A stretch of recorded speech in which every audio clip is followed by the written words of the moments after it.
Council meeting for Monday, April 13th, 2026. If you'd like to stand for the pledge of the flag. I pledge allegiance to the flag of the United States of America and to the republic for which it stands, one nation, under God, indivisible, with liberty and justice for all.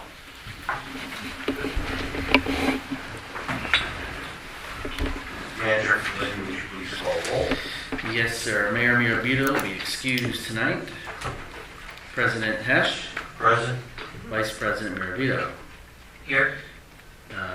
Councilwoman Angst is excused. Councilman Lysecki. Present. Councilman Bolsney. Here. Councilwoman Yost. Here. Councilman Hatton. Present. And Junior Councilperson Goldfarb excused tonight. Yeah. Solicitor Armstrong. Here. Engineer Madison. Present. And a reminder to turn on your mics when called. The only announcement I have is the police will be doing a report at the, is it the May or the June meeting? Right? June. Right? So, after that, we can get into courtesy of the floor. Just a reminder, you have 3 to 5 minutes, and please keep the language responsible and respectful. And if you can come up to the dais, state your name and your address. Like usual, we'll start with Tony, so the fire department has to get back to the meeting. All right, for the month of March, we had a total of 41 requests for some type of fire response, and that brought our total up for the year to 112. I only have one question tonight. I don't know who's in charge of the May 2nd event down at Kip Collin. It's a chamber event. Yeah. Councilman Lysecki has been a liaison for us to that. Fire department was wondering if they could set up a station down there to sell sportsman's tickets for their upcoming September drive. I will contact the chamber tomorrow, and I'll get in touch with you. Okay. Okay, sounds good. Yeah, you're the contact then for Yeah, that. for- Okay. Yeah. Like a 10 by 10 tent. Yeah. Okay. I'll contact Caitlin at the chamber tomorrow, and once I get an answer on that, I'll get back to you. Sounds good. Thank you. Wait, you're welcome. Any questions? Any questions for the fire department, from council or the public? All right, Tony, you're excused. All right, so you guys are good then, right? Nothing else? We'll move over. Trista, you want to start later on? Yes, sir. All right, Susan? All right, I'm just going to go row by row. Astro, ma'am? Yeah.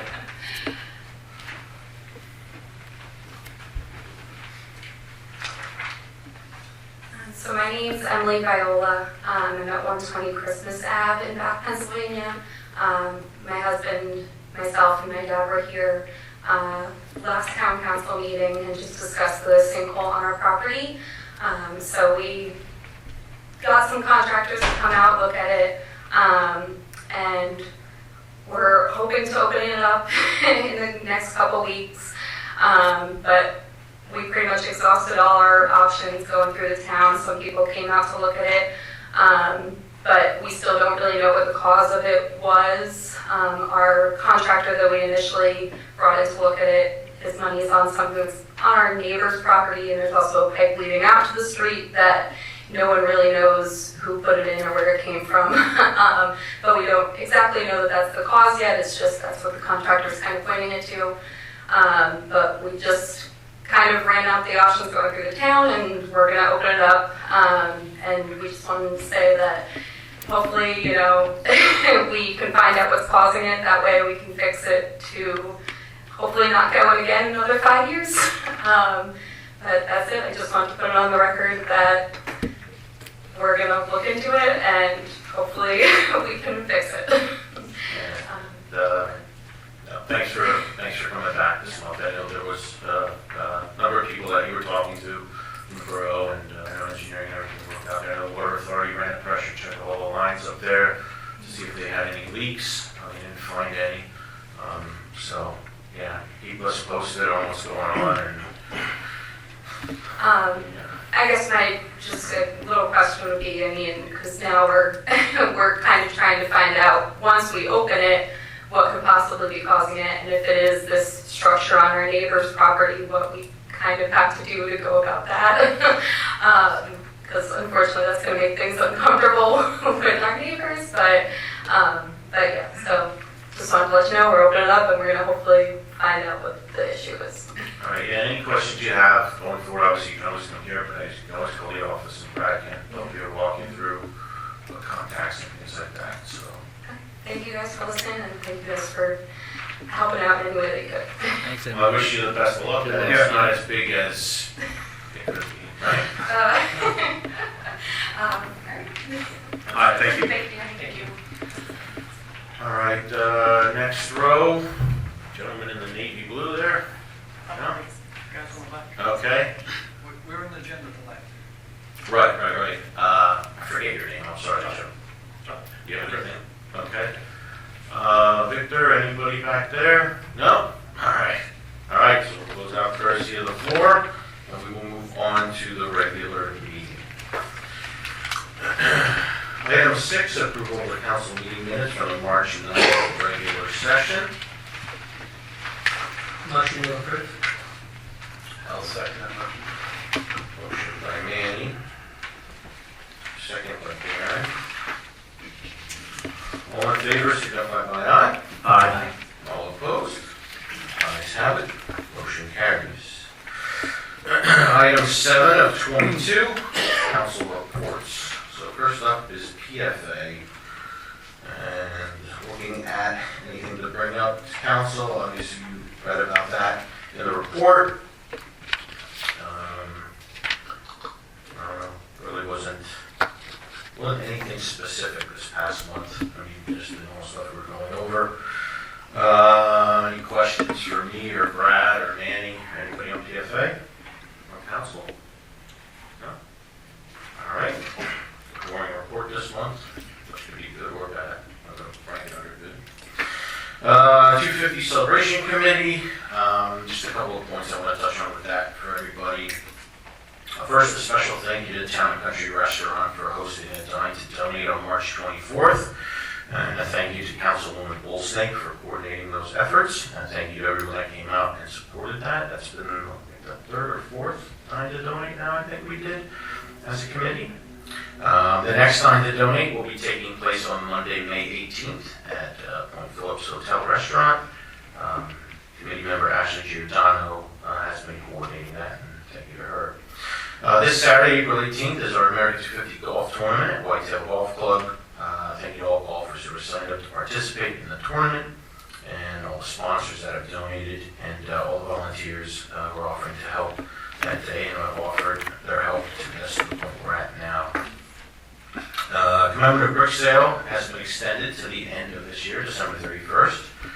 We're well over 100 bricks sold so far, and a steady weekly stream of orders continues to come in.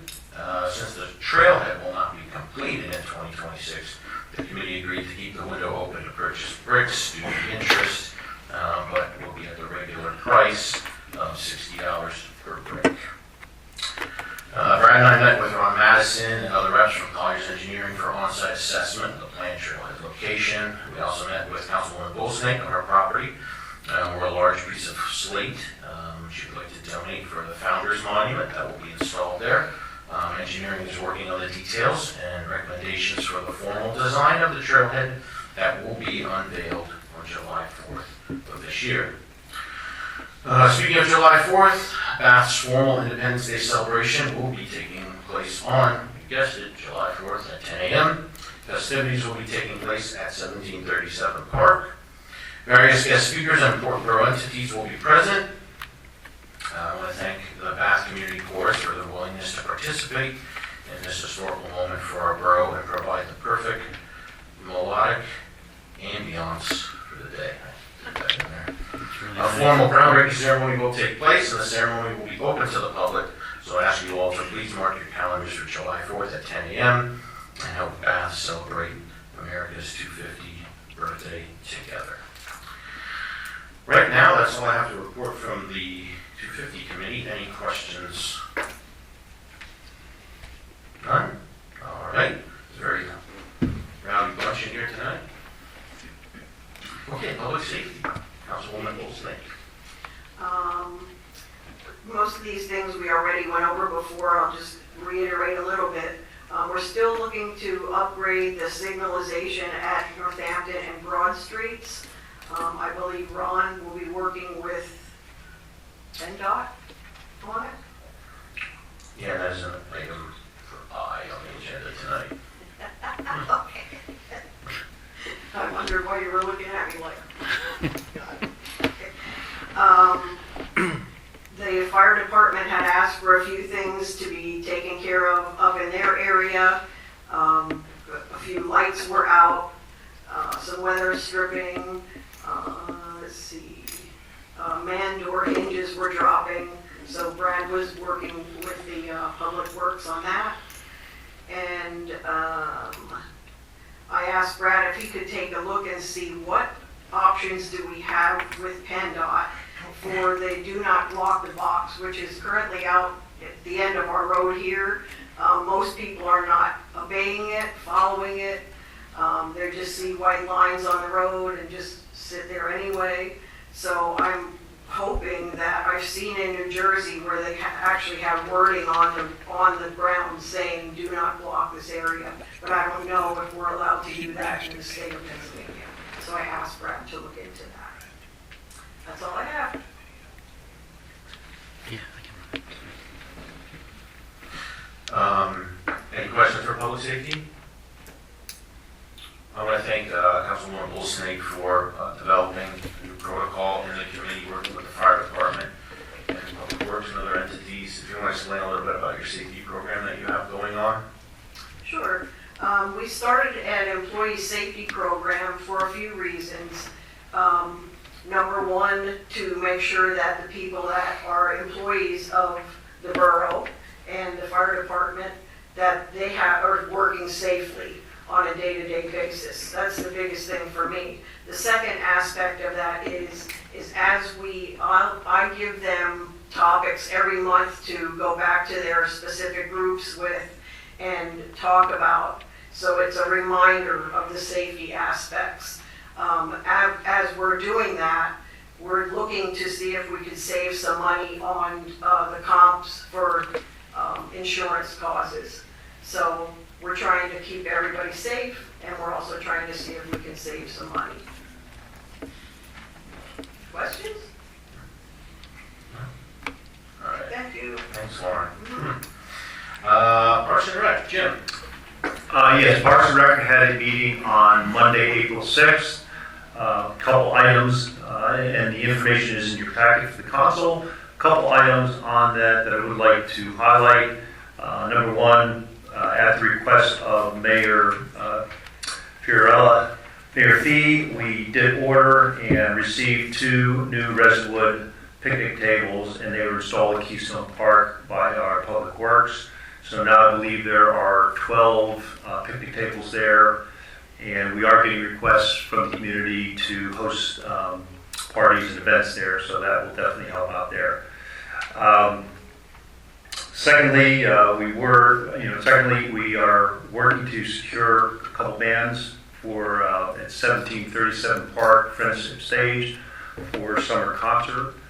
We have one band that's definite. We have another band that I should know by Wednesday of this week whether or not they can make it. And once we get that, I will work with the office to get more information out about that. Looking at some dates in June and July to do those summer concert series. It'll be on a Friday night from 7 till 9 o'clock at Kip Conley Field at the Friendship Stage. So, we are using the stage that we built last year to host some summer concerts for our community. Finally, we have the Bath Brews, Blooms, Brews, and Barbecue event on May the 2nd. And as you can see here, I have a yard sign. It's on May the 2nd from 1 o'clock to 6 o'clock in the afternoon. We're working with the Greater Lehigh Chamber of Commerce. They have secured sponsors, they have secured vendors, they have secured 2 bands that will be playing the Friendship Stage. So it should be a good event. Some of you might know that this formerly was known as Spuds and Spurs, Spuds and Suds. and was done downtown, but as anybody who's driven through Bath in the last year, you know that we're having some extensive work being done downtown and prevented us from having this year. So we pivoted, switched to Kif Colling Park at Kif Colling Field, 1737 Park. So yard, like I said, yard signs are going up. If anybody would wish to take a yard sign and the stakes, you can grab one. They'll be going up in the parks. We also have a banner that'll be hung from the stage a week out from the event, and there are posters that are going up around town. And there's also the Greater Lehigh Valley has done a couple social media posts about this. So if anybody has questions about it, you can contact Caitlin Hamlin at the Greater Lehigh Valley Chamber of Commerce, or you can get in touch with me. You know, my email address is on our website. Our next meeting for Parks and Rec is on Monday, May the 4th. Thank you. Thanks, Jim. Yep. Any questions for Parks? Jim wore a matching shirt for his blue. I'm glad you noticed that. Still little details that matter. All right, community economic development, Brad, do you want to do that now? Yeah. All right, so Sam couldn't be here tonight, but early last year, the committee had budgeted to create a video trailer for the Borough of Bath. This is for marketing to attract, obviously, homeowners, renters, businesses, all those sorts of things. That's coming commonplace with other municipalities across the country to market their area and the things that they offer and provide as a way to, somewhat redundant here, but to market our town. So we had this done, it's finalized, this is the official unveiling, and then this will be uploaded to our YouTube channel, our website. This will be used for future things, I guess you could say, right? Right, you might have to put the microphone down, let us speak. Here you go. Oh, sorry. All right, go ahead. Welcome to the Borough of Bath, Pennsylvania, where history, friendship, and everyday life come together with enduring charm and opportunity. Founded in 1737 as a Scotch-Irish settlement, Bath grew into an important center for farming, milling, and transportation.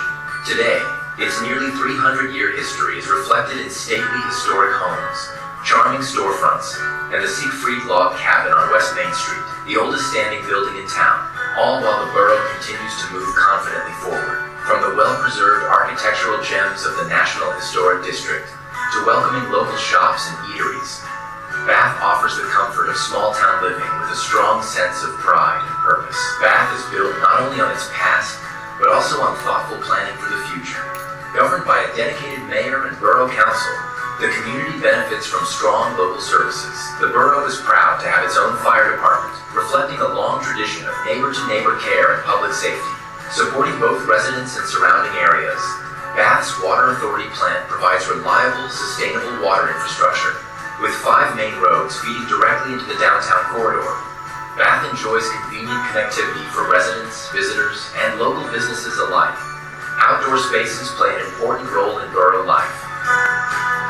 Bath is home to 34 acres of parks and recreational open space, along with the treasured Monocacy Creek, one of only 56 limestone streams in Pennsylvania. The creek is designated a Class A wild trout stream and offers a scenic setting for fishing, walking, and enjoying nature right in town.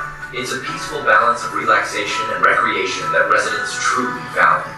Housing options in Bath reflect its rich character and growth. The borough offers a diverse mix of styles, from 19th century historic homes to Cape Cods and ranch-style residences, to newer homes on spacious lots in modern subdivisions. This variety allows residents to enjoy both timeless charm and contemporary living. Bath is also home to 3 local churches, which serve as long-standing pillars of faith, fellowship, and community support for residents of all ages. Early summer begins the festival season with street festivals and events in parks, such as Bath Blooms, Brews, and Barbecue. In early autumn, Old Home Weekend, dating back to 1912, welcomes generations of residents and visitors with softball tournaments, movie nights, live music, and food and local history exhibits at our Bath Museum. October features the beloved annual Halloween parade, filling the streets with costumes and smiles. As winter approaches, The Christmas tree lighting brightens the season with caroling by local students, horse-drawn carriage rides, and Santa's arrival. Bath is proud of its many borough-based clubs and organizations which have been a staple for decades. There's always a way to connect, give back, and belong. Whether you're seeking a welcoming place to start a business, raise a family, or simply call home, you'll find it here, Bath, Pennsylvania. A place where history lives, communities thrive. The borough motto says it all. History nestled with friendship. Come visit, stay a while, and be part of something special. If you would like to learn more, please visit boroughofbath.org. All right. Right, Very nice. forgot the fox. We couldn't include every business, there was only so much time. Brad, Thank you, Brad. are we be doing some social media posts? Yes. Yeah, this will go live on YouTube tonight at 9. Okay, thank you. So again, this will be for marketing purposes to push the borough, because I think too often, things like Susan had mentioned, we're a small town with a limited budget, but trying to attract, Was the school in there, George? it's mentioned, the school districts are mentioned there, I don't think there's a picture Nice of the school, school. it's too bad she didn't get a picture of that. Yeah. So Lisa Goza created that. She gave us a big discount, so it was appreciated. And we talked to her, and it can always be tweaked in the future, either the audio or the video. So she used all of 2025 to record all the events and everything going on in the borough, so that she could make it really issue for all of us. So. Nice job. So it's a start, and like I said, we can always start tweaking. So other things from community economic development. Brad's going to create a page on the website. I don't know if he did already or is going to in the future, the near future. Just an information page for tenants and landlords. There's a lot of information out there. We've had some guest speakers come to some committee meetings. And again, what other municipalities are doing for, I don't know, Brad, how would you describe it? Like questions and resources? Just resources for both parties. Yeah, so that we have information area that can serve as a conduit for both parties. So that will be created in the near future. And obviously, Old Home Weekend, that's coming up in September. We got some stuff we got to get through before then. We got the chamber event, we got the 250 stuff, but that third weekend in September is becoming a nice big weekend for the community to get together. So we're moving forward with that. And lastly, I want to touch on our junior council person who's going to be here tonight is working on the a bathtubs race the weekend before Old Home Weekend. Ideally, I don't think we picked the street yet. I don't think so. I don't think so, but anyway, so you design like what are those, like soapbox derbies? Right? What are those? Not soapbox. What's the Boxcar? Cardboard box? Yeah, like something like that. A cardboard box. I never participated in some of those kind of things. I was always at the library. So And when is this? so this is the weekend before Old Home Weekend. So it's September, I forget the date. So our question to our esteemed solicitor. Waivers. Correct. We have some time that maybe you want to give some thought to that. We are going to start gently marketing and seeing if there was interest. Now, last year we went down this road with a hot dog eating competition. It got a little out of control, so we canned that. So quite happy with this, but we're trying to see, to build your own bathtubs or buy a bathtub and strap wheels to it. Engineers aren't allowed to participate. I would suggest start with Insurance. start with your insurance. Start with your insurance carrier. If they squash it, then I don't need to necessarily weigh in. But if they don't, and they feel that you're properly covered for this type of event, then I'll put together a waiver and general release for the participants to sign off on, and any other concerns we may have. But I think the first step is see if the insurance carrier is okay with it. If they are, then I'll get a little bit more involved. If they say no, then that closes the door. Right. So we wanted to bring it up publicly. We want to bring it up to legal to get your thoughts. So, any questions about any of that stuff? No. All right. Did she get to 2 farms for the farmer's market, bring that back. Right now, 1 dropped out, so we're down to 1, so there's a May 1st cutoff date. If we can't get the second farm, then state protocols now are you need 2 farms to be considered a farmer's market. Anything outside of that is a craft fair or a different event. So hopefully by May 1st, another one can participate. If not, it won't look too good this year anyway. If you have any ideas for any farms, you can get in touch with Lila.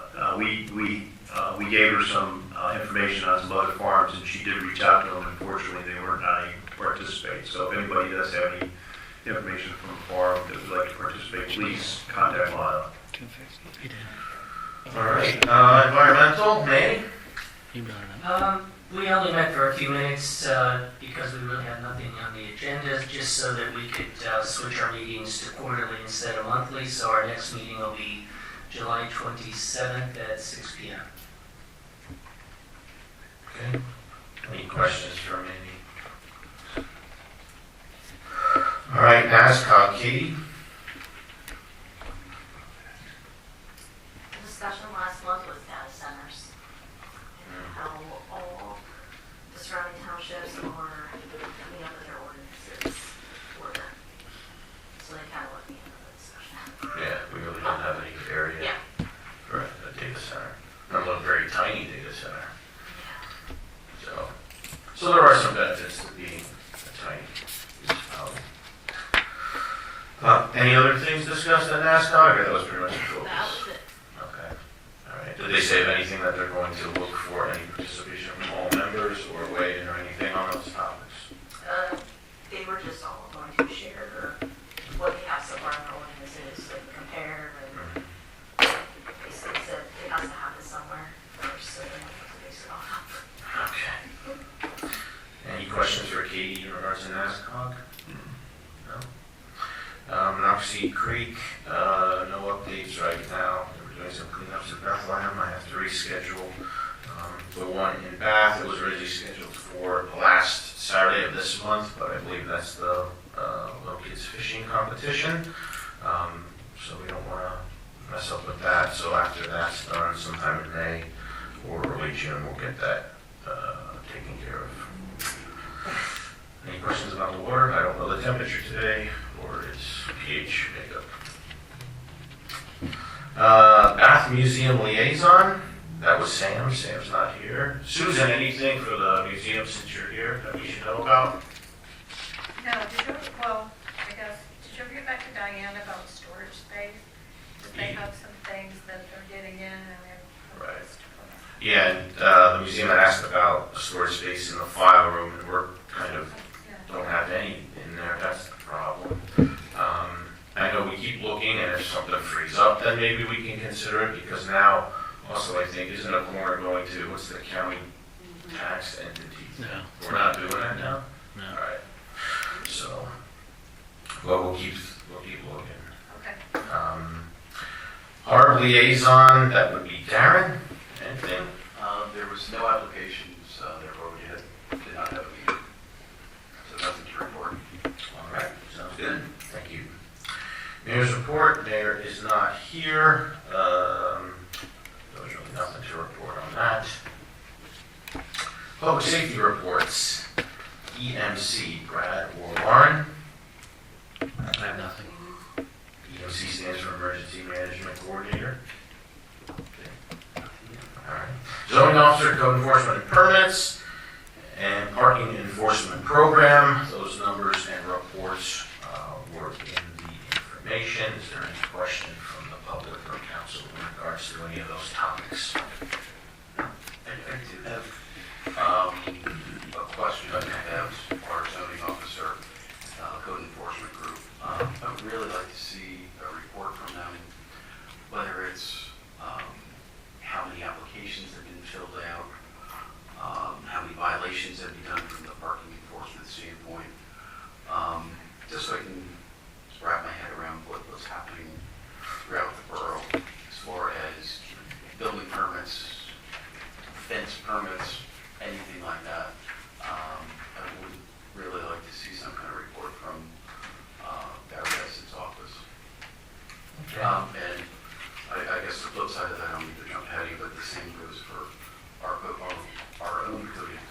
officer, parking code enforcement officers. How many violations, how many tickets, how many hours did you put in?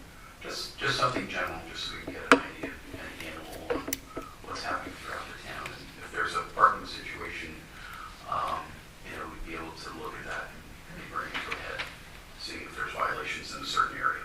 Right. Now, I know we did get that report in our packet with the parking. Some months it's not in there. I think sometimes you go every other month with that, right? No, so we're just going back to the way it was. So these were placeholders for those reports, and then if anybody wanted to see something, you could reach out to me before the meeting. I would show you what I had. But if you want this stuff back in the packets, we can do that. It's up to council if you just want it. I mean, I don't mind throwing it back in if you want to see those numbers. It's not hard for you to throw it in. I would like to see that All right. also. Throw it back in going forward. Okay. And then that report from Barry Isid, maybe that conversation with them? Or? It's our OpenGov system. We would just pull the data from our system. Okay, but we could do that in the packet. Yeah. All right. Okay. All right. Anything else? No? All right. Borough Administrative reports. Oh, wait a minute. Gentlemen out there, you raised your hand. I don't want to see what were you? Sorry. Go ahead. Thank you. Emily's dad, Andrew McCoy from Brick Nutrist. Since we're going over permits, and I was just wondering if that tank has something to do with it. What, if any, permits are needed to be tied into that pipe that goes to the street? That would be Ron and Brad's department. Can we take this offline? Like we can meet up either tomorrow or whatever's good for you to go through that whole process. Yeah. Can I sleep over? Yep. We'll exchange information. Good. Well, I'll speak later tonight. That's fine too. Yep. Okay, great. Okay. Yep. And I also have the place for storage. Just kidding. Oh. That's good. Well, it does have a pretty consistent temperature. Right. Yeah, that's right. It would be good for for holding it. Couldn't get it out though. All right. Administrative reports. Borough Engineer, saw Ron's memo. Anything you want to add, Ron? Now, just we submitted our engineer's report for the first quarter of 2026, dated April 10th. Be happy to answer anybody's questions. Okay, thank you. One thing that I saw, Ron, which application was it? I didn't know if they timed out. I saw the time extension, and it was, I think it was past due. We get another time extension from those folks. For one of the land development projects, Yeah. I think, I don't know that it came through council to get approved. We're waiting for an extension. They're working on their NPDS permit, I was wondering where it's at. Bathwick's on an indefinite. And no, Wawa. we're not Sure, sure. it's on time extension, 10/30/25. But I didn't know. Which one? I'm sorry. Which one are you on? Which project? Bathwick, Yeah, Right, they have that's an an- indefinite. They have an That was an indefinite. indefinite extension. indefinite. we did get some activity. They copied us when they resubmitted to the County Conservation District this morning for, they're pretty much at the finish line for their NPDS permit. So I expect to see them back to the Planning Commission.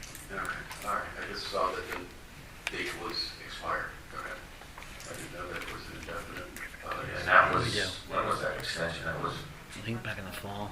was Yeah, I it was gonna say, that was it was a year it was before that? last year. September of last year when it was done. All right, any other questions for Ron right now? All right, Water Authority? Water Authority met on Wednesday, March 18th.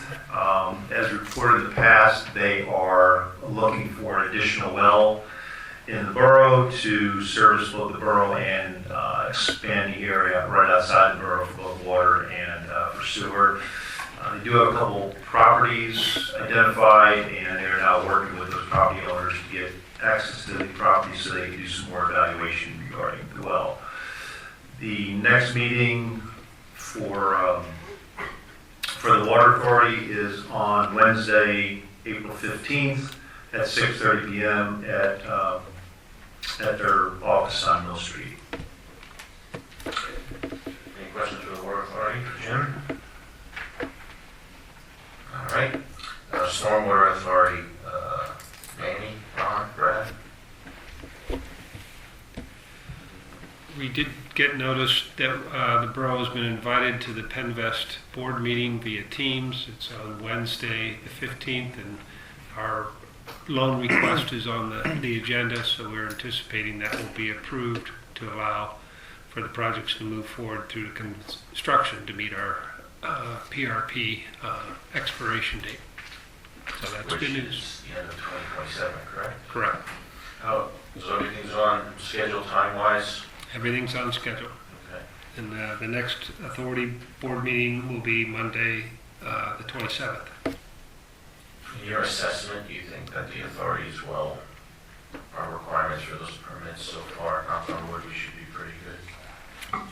The permitting is the MS4 permit itself. There's no additional permits, so we're just waiting for financing, then we can prepare the final bid specs under pen bid and go out for bid to start construction this summer. They can do that pretty quick, you think? I expect that if we are able to award by June, they'll be fully complete by the end of October. Wow. Well, that's good news. All right. Any questions for the Stormwater Authority? One question. In Ron's report, talks about the meeting of the Dysher Forum with the issues that they've been having up there, or the conversation about stormwater runoff up there. I'm assuming that report is the same for the Water Authority, or the Stormwater Authority, that it's not under the borough's engineering reviews. How do you separate that, Ron? I prepare a quarterly engineer's report for the Stormwater Authority, and the trip to the farm was intended to be to evaluate stormwater credits in conjunction with the Northampton County Conservation District. Obviously, you've seen the reports. We found other issues that we had to pull DEP in and the sewage enforcement officer, and that's all in the works.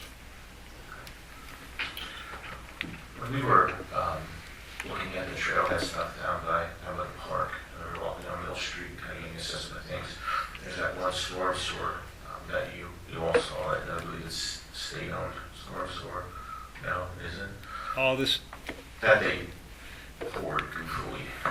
unfortunately, all the storm inlets within the borough are owned by the Stormwater Authority now. And even though PennDOT might have built them and they might be of substandard construction, they're not PennDOT's responsibility. So it was substandard construction. The reason I'm saying this is you can go and look. They actually put the grate underneath the curb, so it's impossible to get the grate out. Right? Yes. So it's all full of debris and bric-a-brac. Is there something on the to-do list maybe one day of trying to figure out how to address that? Well, we're trying to address the regulatory deadlines on the PRP, and once those are resolved, we'll look at what other projects would be highest in the ranking of projects. But the whole system is, in some cases, probably 80 years old or more. Yeah. I mean, it looks old, and you have literally the grate. They have the curb on top of the grate, so it's impossible to get the grate out to clean out. So that was nice. Whoever designed that was really sharp. I'm not saying it was an engineer. I'm just saying. Just saying whoever designed it. If it's a PennDOT project versus a municipal project, they have different standards. Okay. Any other questions for Stormwater Authority? Brad, Borough Manager report. Nothing outside the report. Solid breakdown of Public Works items and how they rank them. Everybody saw that in the packet. Listing of what road repairs are going to start, all those sorts of things. Brad, I don't know. I know it's kind of a here and there thing, but I talked to Chris, adding in between things, but tearing down the old backstop at some point when they have free time. But we maybe get some volunteers to help too one day. Yes, that's on their radar for this. Right. Yeah. It's not like a crazy important thing, but if everybody already see that in the packet. You saw the breakdown of all the pending Yes. projects, some of them are crossed off. Yep. Thank you for that. Looks like road repairs are gonna start, I see, in June. So I trust anything that's been crossed off is finished at that point. Yes, I wanted to reinstitute that report, Yeah, that's good but just report. to show where we were and then so I'll clean that up going And I like that in that report, the recurring items that happen spring, summer, and Yes, fall, winter. yes. Yep. Thank you. Actually, one of the streets, was it like already this month, they're gonna start, anyway. So, Well, the issue. right. So, any questions for Brad in regards to any of those items right now? No? Treasurer report, we all saw that. There are questions about the treasurer's report. We have some action items we need to do later on in the agenda in regards to that, but if anybody had anything specific that you wanted to discuss now. One thing that I had, Brad, under section 3, we don't have to get into it now, but if I could just get some more clarification on 413.45. There was a number that was in there that I would just like a little more clarification on if you can give that to me. Sure. Yep. All right, thank you. Should just be like a Senate hearing, and Brad says, I'll be getting back in touch with your office. Sorry. It's like a Senate hearing, it's like, we're getting in touch with your office for the details of The details of it. 413.45 and the treasurer's report. Borough Solicitor, Pat? Thank you. There's nothing specific for me to report other than I do have a number of items that are further on the agenda this evening to comment and provide some guidance on. I'd also like to disclose that we were in an exec session before this meeting to discuss personnel. Correct. Any questions for Pat? All right, Bath Planning Commission meeting minutes, anxiously awaiting them. They haven't arrived yet, but every day I look and I'm excited and every day I'm disappointed. It's okay. It needs to be something to look forward to in life. President's comments, I talked enough, so I really have nothing else to say tonight. Does anybody have questions for me? Okay. New business. A, ratification of pay monthly bills for the February treasurer's report or bill pay report. Motion? Motion by Jim. Second by Manny. All in favor, signify by aye. Aye. All opposed? Ayes have it. Motion carries.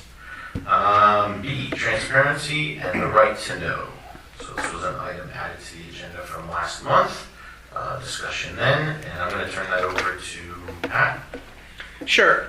So my understanding is, well, I was asked to provide a quick little summary or guideline as to what controls transparency with respect to a public municipality in the state of Pennsylvania. There's really two state statutes. One is the Sunshine Act. The other is the Pennsylvania Right to Know law. The Sunshine Act is what requires you to be here tonight. Quorum of council can't meet outside a public setting to deliberate or discuss or act on borough business unless it falls into certain categories of executive session discussion. So the Sunshine Act requires you to act, meet, deliberate in the public, which is why you have public meetings once a month. There are certain aspects and topics you can discuss in executive session, which is outside of a public meeting, and those topics involve personnel, litigation, legal privilege communications, acquisition of real estate. There's a small list of items that you can discuss in executive session. We discussed some personnel matters this evening before your public meeting in executive session. The Sunshine Act allows for that. Sunshine Act also requires you to provide for your agendas, which are the items that you can act on in advance of the meeting. I believe you post your agenda on the borough website consistent with the Sunshine Act. There was an amendment to the Sunshine Act not too long ago that restricted what you can and cannot add to an agenda after it's been posted. There's actually case law on that already. You can add certain emergency items that develop during the course of the meeting. You can actually consider a motion to amend the agenda, so long as you follow the appropriate channels and posting it following the meeting. There was a case actually out of Lehigh County that challenged that interpretation of that statute, but it has since been overruled. So as of now, you can continue to amend the agenda at the meeting to add additional items to the agenda if you so choose. The Sunshine Act also allows for public comment, and it's come up at these meetings on occasion. It is comment. It's not a question answer. I mean, council can answer questions if it makes sense, if it's straightforward, if it's really for the betterment of the meeting. But there's no requirement that it's a question answer. It's comment. It's the ability for taxpayers or residents of the borough to provide comment to council at a public meeting. So that's the Sunshine Act in a nutshell. There's also requirements with respect to your minutes. The Right to Know law it's a law that I think it was 2009 maybe when they really amended that statute. And it's a law that requires municipalities in the state of Pennsylvania to respond to and provide what's known as public records, right? If a member of the public requests a public record, so long as certain things are complied with and it doesn't fit into an exemption or a privilege or any type of protected document, it is subject to disclosure to the public. What is a public record? A public record is pretty much anything in any document, any recording, anything in a record form in the possession of the borough that isn't privileged, that again isn't protected from any other statute. When I say privilege, it could be attorney-client privileged. It could be anything that communications with me, with counsel regarding litigation, potential litigation, any type of legal privilege communications with my office. A public record does not include records that are protected from any other statute from being released. Where that usually comes up is criminal investigations. CREA is Criminal History Records Information Act. CREA protects certain records relating to individuals' criminal history from being released, and any public right-to-know law request that would not otherwise be released due to CREA will not be released in response to a right-to-know request. And then the other aspect of what is not a public record is anything that falls under any of the numerous exemptions that are provided for in the Pennsylvania Right-to-Know law. There's many exemptions in that Right-to-Know law that we see on a daily occurrence with respect to requests for records of municipalities. What are some of the more common exemptions? Non-criminal investigations, records of non-criminal investigations, records of criminal investigations, records relating to personnel at the borough, records relating to what they characterize as pre-decisional deliberation type documents, meaning any documents that are prior to council making a formal decision on a course of conduct, a budgetary item.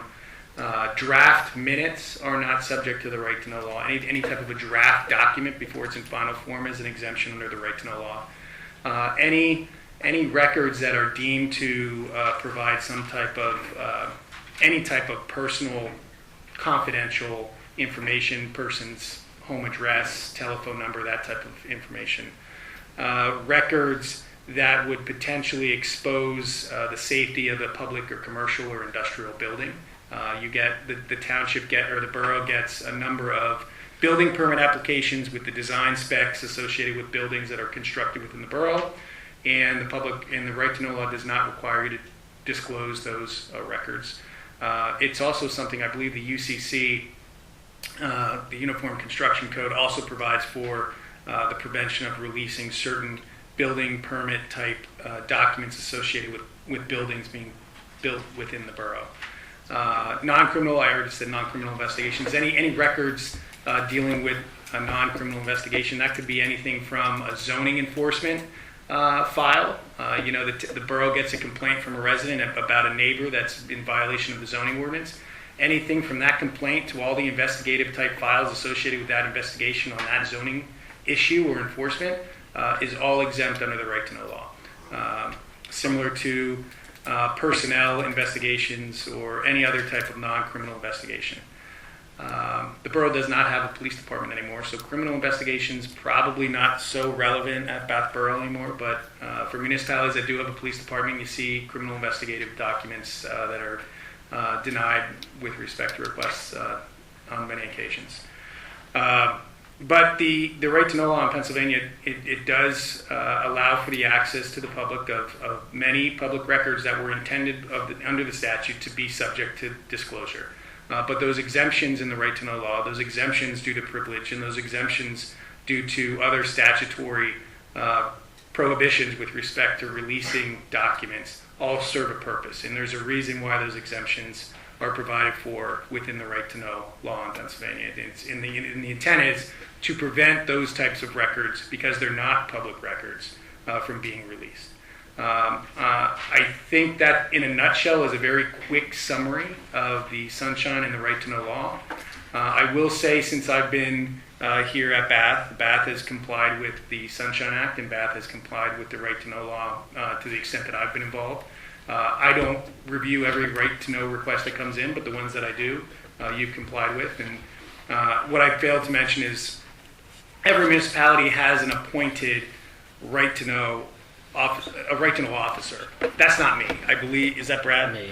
So for most requests, I don't know if Brad handles them. I did also fail to mention that Bath Borough has a special counsel for purposes of right to know requests, Chadwick Snee. So even more so, Chadwick Snee has a very good reputation. He actually came from the Pennsylvania Office of Open Records, so he knows the right to know law inside and out. But like I said, everything that I've been involved with here at Bath, you've complied with both statutes. I don't have any questions or concerns with respect to the transparency of Bath Borough at this point. Are there any specific? That is a very quick 5 to 7 minute overview of two statutes that come up a lot in public practice. So are there any specific concerns or questions from council at this point? And if there's not, listen, I can answer questions some other time, later tonight, tomorrow, if you want to shoot me an email, or I'm sure I have a number of memos on this I can circulate to council if council has any other questions, concerns with respect to the topic. I just want to piggyback a comment off of that, in that when right to know requests come into the borough or any other municipality, depending on the request, there might be, because I get a lot of questions sometimes, why does it cost so much for right to know requests here and there? And I try to explain to residents is that you put in a request for a certain information or a certain question that might involve personal information, or it might not. Sometimes it has to go through IT, sometimes it has to go through legal. And all that is $100 an hour, $200 an hour, depending on what professional service you need. Right, and those, the copies, the rates, those are all set by the state statute. Yes, correct. You can't go in excess of what the state statute provides for. Correct. So I guess that question sometimes, why isn't everything just free and this and that? It's not really how it works. You know, so. Questions? No? Okay. Thank you. Thank you, Pat. All right, item 13C, request a zoning district amendment of 467 West Main Street. I know there's some individuals in the audience that would like to address council. I'd ask you to just come up to the dais, state your name and your relationship.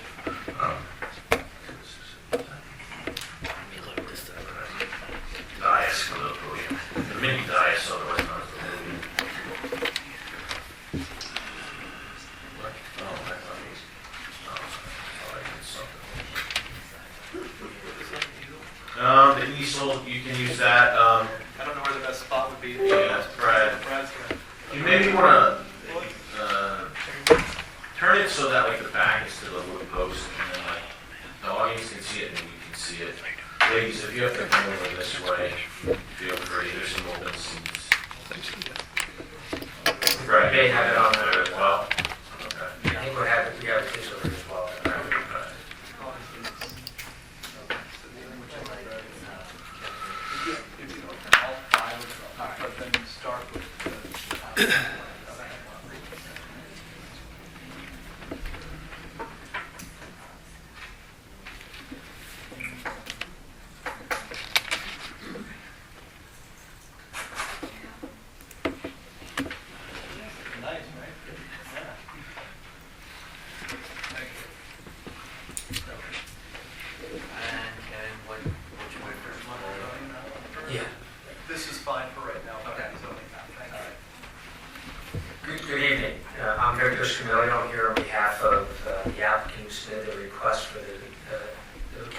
consider a zoning change of Monocacy Builders.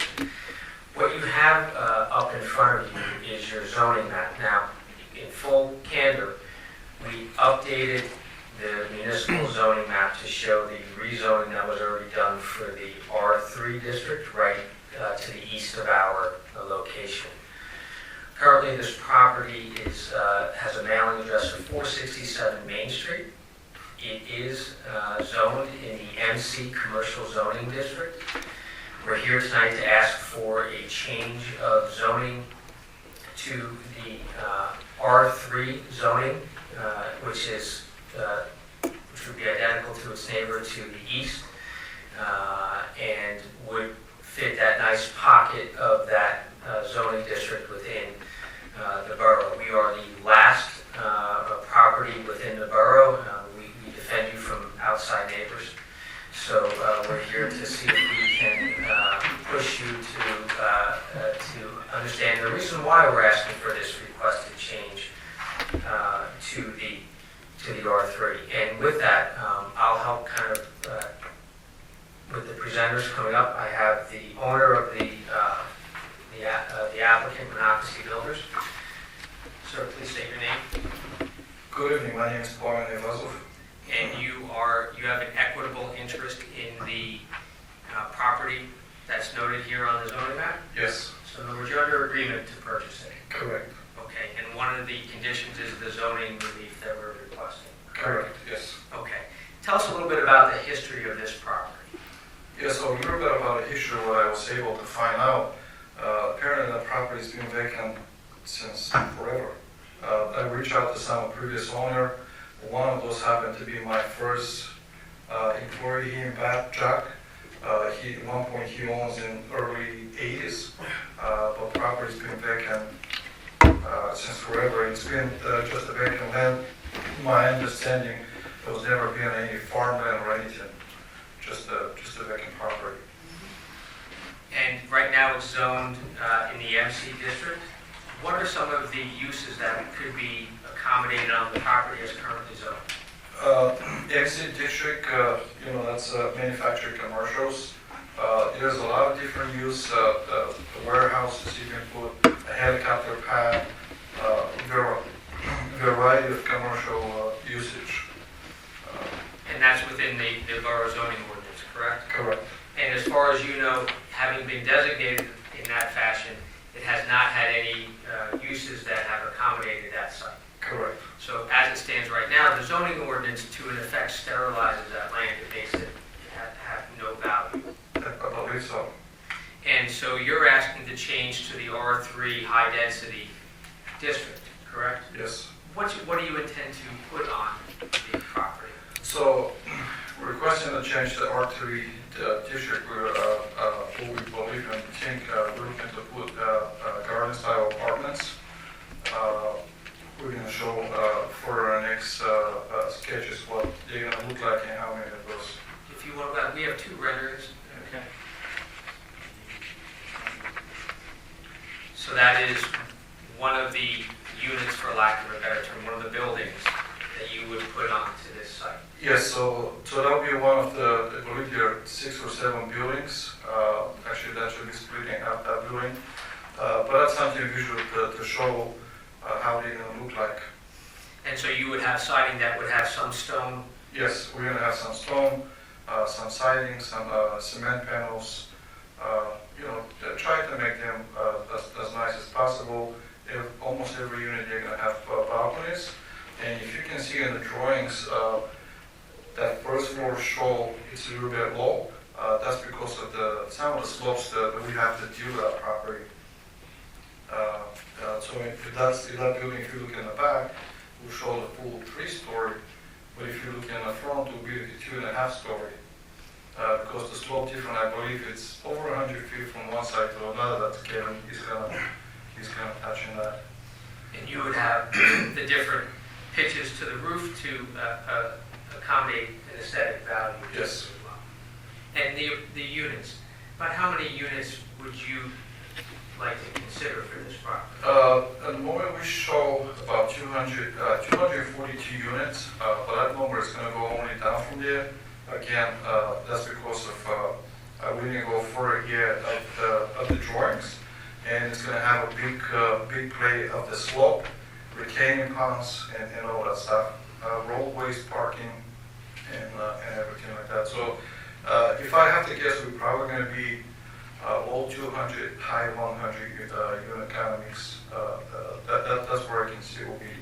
So the topography of the land, the layout of the land is going to likely reduce the number of units that you would have there. Correct.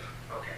And you haven't done a full dive into the development because without the zoning change, there's no use going through that. Correct. It's a huge expense to go through the full process. So that's why we want to start here first. And we have our engineer here to talk in a little bit more detail about the layout of the property.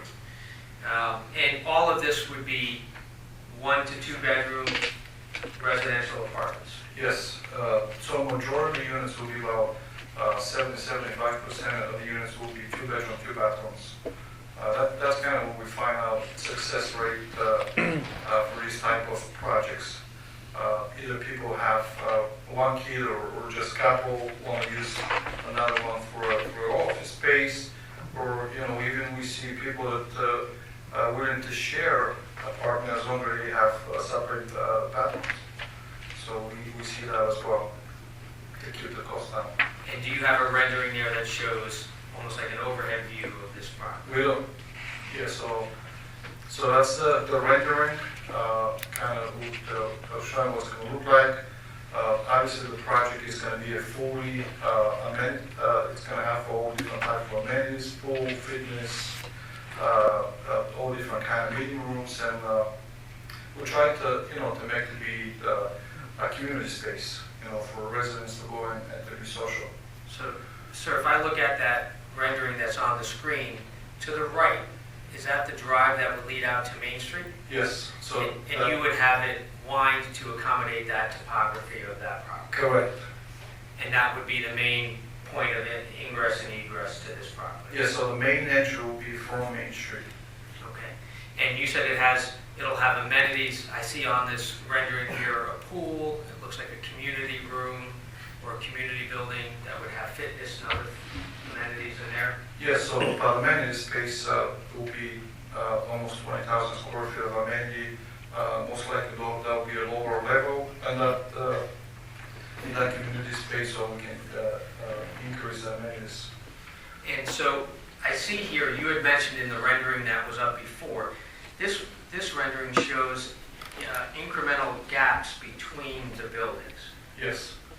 And so for the main two buildings, or the two center aisles, we know vehicles can get around all sides of those. Correct. Right?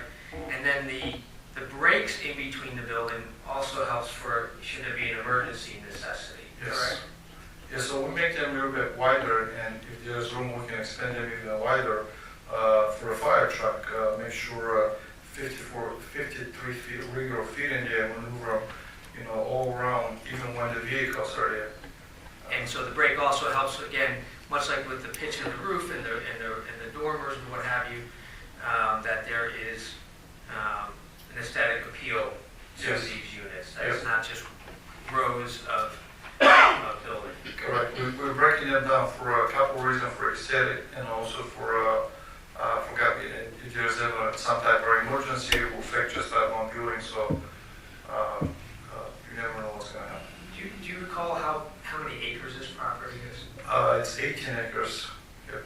And this shows the development of what would I call the top flatter portion of the property?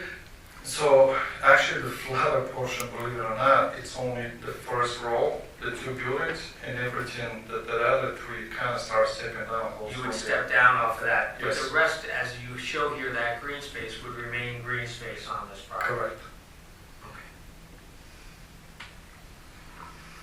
And I think what we'll do now is we'll go to the engineer to give you a little bit more specifics about the property and some dimensions as to where it is to property line. Can you put up the site plan, please? Concept plan.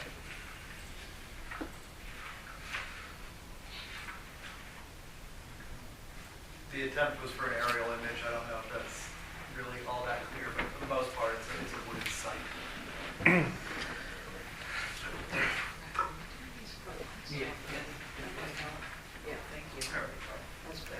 you want to state your name, work for the council? I can't really see.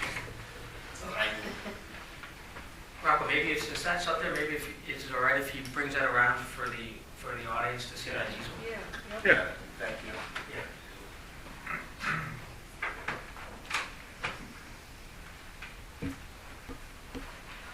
Please state your name for the council, please. My name is Kevin Horvath. I work with Keystone Consulting Engineers. I'm the engineer for the project. So tell us what's in front of council tonight, this site plan. Sure. As stated, the property is approximately 18 acres. What's shown there are 244 garden apartment units with 1.5 parking spaces per unit as required by zoning. Main access being from Main Street with auxiliary or emergency access proposed to the rear of the site off of, I believe, Colony. I'm sorry. Right, Century Drive, not Colony Drive. Surrounding the site to the south, as mentioned, is East Allen Township as an agricultural parcel to, I'm sorry, I guess that would be to the west or the bottom of the image. To the north or the left side of the screen is a large residential property. To the east, again, a large residential property, and then to the south is Main Street.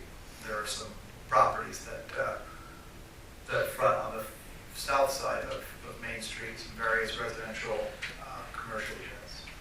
Let's talk about the driveway off of Main Street. That's wide enough to accommodate an emergency vehicle. It is. It's shown as 26 feet wide with a walkway along the side. Okay. And you heard me talk before about the access to the buildings, the break points between the buildings as well as the aisles also allow for the accommodation of emergency vehicles if necessary, correct? That's correct. And so there's about, you said about 18 acres on this property. How much of that will be accommodating the construction of the units, the buildings? Yeah, just kind of ballpark or eyeballing, probably less than half of the gross acreage of the site would be developed. The remainder would be the access drive and then the surrounding green space. So if I look to the top of that photo, I think I see a house in the center top. That's correct. You have done some different variations of this plan, correct? I did, yes. And so you adjusted that plan for that property. I think it's off of Century Drive. What adjustments did you make and what did that result in this plan? Right. We had previously presented a plan to borough staff just for discussion purposes prior to tonight's meeting. At that meeting, we presented an alternate layout, which probably close to the same number of units and buildings, but the arrangement was a bit different where there was a 3-block, one of the larger of the buildings shown there, backed up against that residential property. They were probably within 30 feet of the property line. The applicant subsequently visited the property owner to discuss the project. He expressed some concerns about the proximity of that building to his property. So we took another look at it and moved some things around and were able to provide a sufficient buffer between any of these buildings now and that property line and that dwelling. Can you give an approximate distance from building to that eastern property line? Sure. Starting from the left side of the drawing, that would be building 1, the upper left. That's about 60 feet from the property line. And then the other 3 rows of buildings are about 100 feet from the property line. And were you able to approximate, if we would look at that from left to right, that 3rd row of buildings to that property? Seems like it's the closest building. Mm-hmm. Correct. An idea of building to building distance? It's about 160 feet from the nearest building to the dwelling. Okay. Now,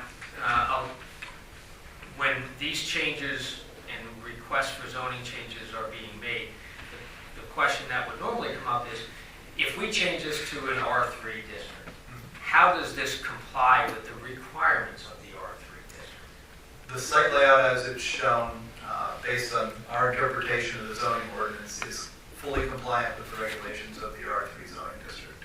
So in other words, you wouldn't have to come back for these dimensional variances, other variances, as it's shown here on this plan. With respect to the underlying zoning district, yes. There are a couple of other caveats, but if you want. Sure. Oh, okay. Yeah. So now, the next thing that's normally asked is, well, tell us about some impact on the community. How does this impact on traffic is always a concern. Of course. And I know we haven't detailed it, but based upon your experience in this industry, you've been involved in numerous projects over your career, the impact of this residential use versus maybe some of the manufacturing commercial uses at this property and the surrounding community. That's a loaded question. It is. But It's a lot. yeah, so the residential use, we've done some preliminary looks at how the traffic will interact with the surrounding roadways.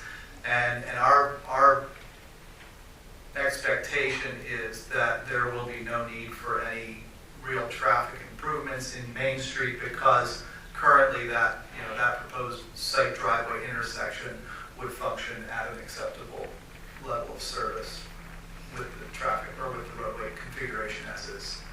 And maybe the owner is someone to ask this question, but are you noticing an impact in work from home and traffic? In other words, are you seeing the outflow of people at 7, 8 a.m. in the morning to get to work and coming back at 5, 5:30? And we've anecdotally we've noticed there is a decline in the trip generation associated with residential developments, although it's not fully reflected in the ITE trip generation studies at this point because they're based on studies over the years and it just really hasn't weighed in that heavily as of yet. Now, the other question that always comes about is stormwater, and again, there hasn't been a full stormwater analysis here. Correct. But based upon your understanding of the topography of this property and the impact of this development, do you feel confident that you could accommodate a stormwater system here that would mitigate that impact on the surrounding properties? I do, yes, and there's been some work in that regard already on the Main Street frontage. There's somewhat of a smallish detention basin there. We certainly enlarged that. We likely need to provide additional facilities, either amongst the buildings or along the north and the west sides of the site as well. There is a requirement for buffering between this project and neighboring properties. How does this project layout correlate to the buffering requirements? Sure. I found a couple of different requirements, either 10 or 15 feet in width, buffer required adjacent to a single-family residential lot and or around the full perimeter of the site. So it's either 10 or 15 feet, and what we're showing is at least 30 feet at the nearest to the adjacent residents on the east side of the property. So we're more than doubling that requirement. And so you feel confident that this property can accommodate a project that may have to, the unit number may have to go down to other conditions, but something similar to this in some fashion? I think it's a feasible layout, but for sure, once we start digging in, that unit count's going to start to drop a bit. And again, this has an impact on the community, but we will now abut another R3 district within the municipality. And what is below on the southern side is Main Street, and then there are districts on the other side, but we would keep a pocket of that zoning district of R3 in the quadrant of where this property is, correct? Right, this would kind of finish out that area and make it a consistent R3 district area. Those are all the questions I have of the engineer to give an overview of the project. Is there anything else you want to add to this? Not necessarily. we've taken into account the topography of the site to the extent that we could. As you all know, there are some steep areas of the site. The development is limited to the less steep areas to minimize its impact. Obviously, we're going to need to get a driveway through the steeper areas of the site, but we did devise or design the site layout to take into consideration those impacts.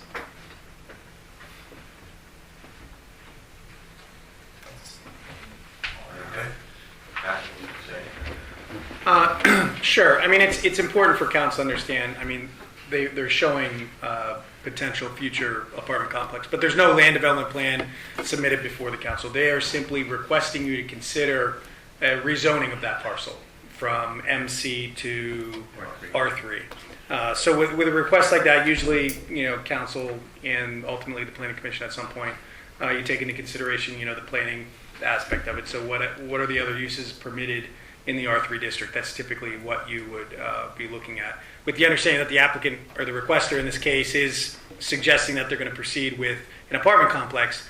The current question posed to you is not with respect to the potential apartment complex down the road. It's simply the request to rezone that parcel from NC to R3.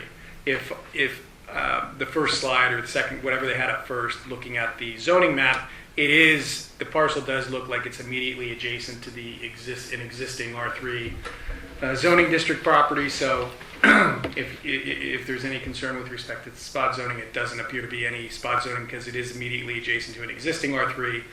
But really the question to council would be, do you have an appetite to rezone that parcel with the understanding of what all the uses are in the R3 district? That could, with the understanding that the current requester is suggesting they're going to proceed with an apartment, when you rezone a parcel, you're rezoning it pursuant to the zoning map and the zoning ordinance, and therefore opening the door for not only the apartment that the requester is presenting, potentially all the other uses that are permitted in the R3 district. That's something to be very cognizant of. There's nothing for you to act on this evening.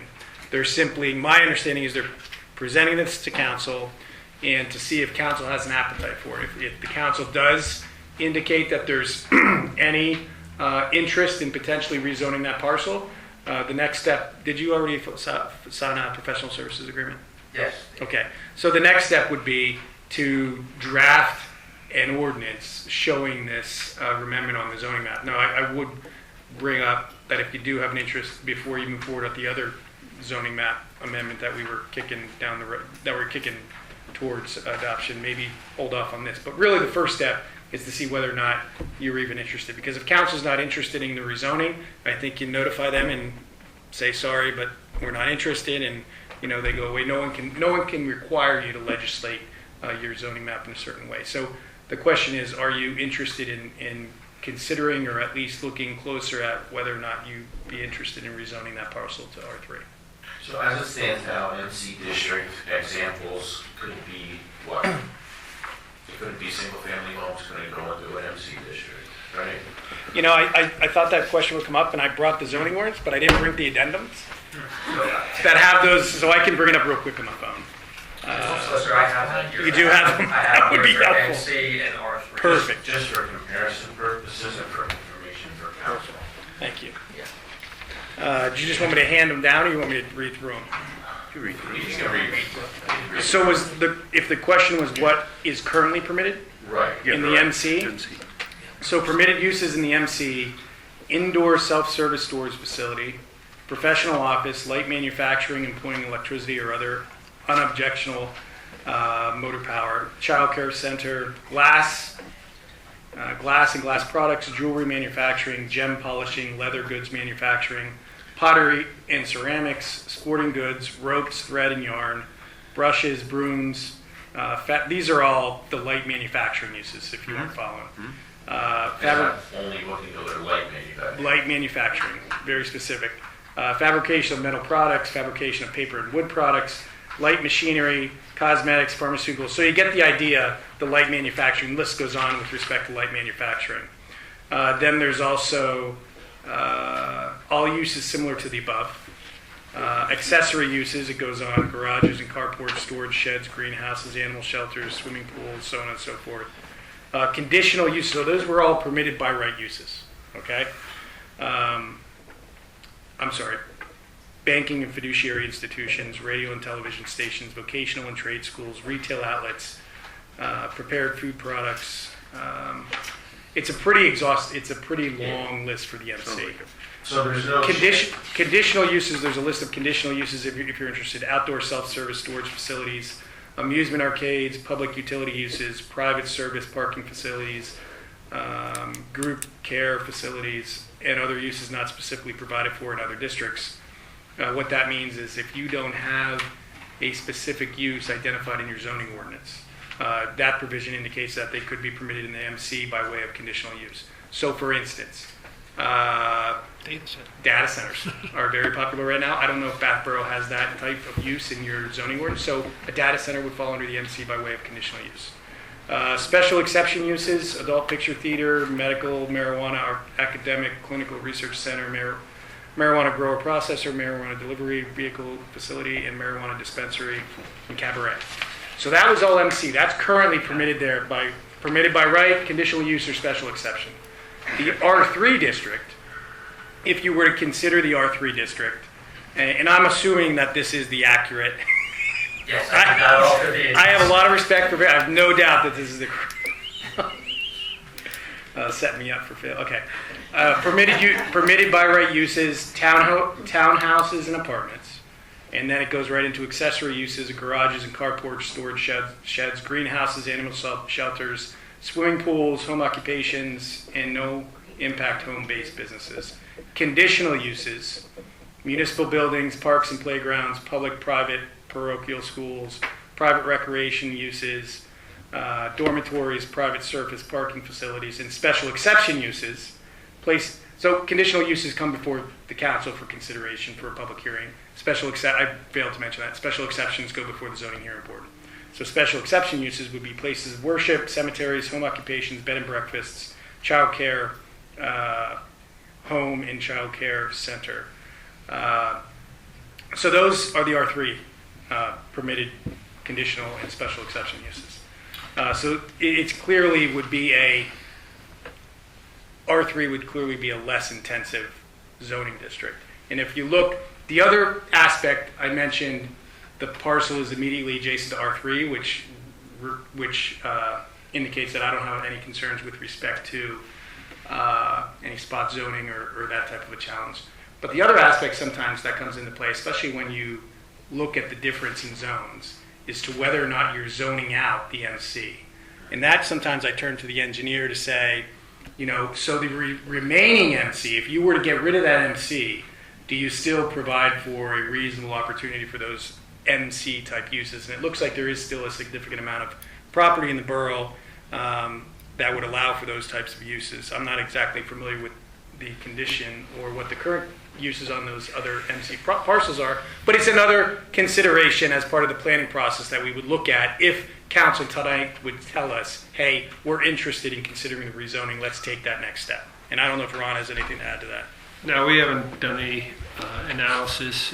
I believe tonight it's, if you don't want to consider it, it's dead.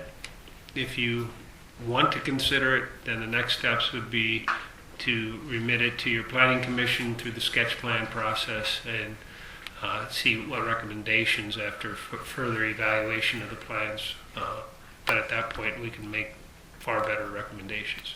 So similar to Bath, but this is considered a steep slope parcel. I mean, you haven't investigated, so I don't know if you can answer that question. But there are steep slopes.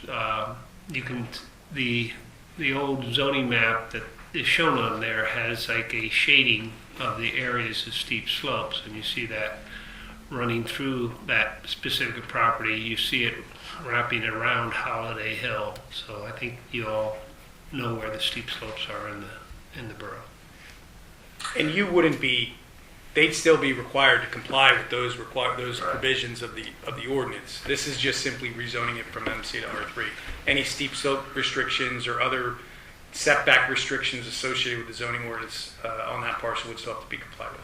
So the way it sits now, you could have another entity or somebody show up and say they want to build homes there, 1 home or 10 homes or whatever. And as it's zoned now, you couldn't even build homes. It has to be manufacturing commercial. Correct. There may, And as it stands now, or we can get into that, the owner, current owner of the property was, I think originally, years ago, was going to develop it into something commercial, was that correct? Yes, cleaning, well drilling. Yes. Was it to store equipment or to do Equipment and- fabrication? Yeah, equipment and to house, I think 30 employees. I guess my question too is, there's a field next to it, that's a different municipality, obviously it doesn't affect us.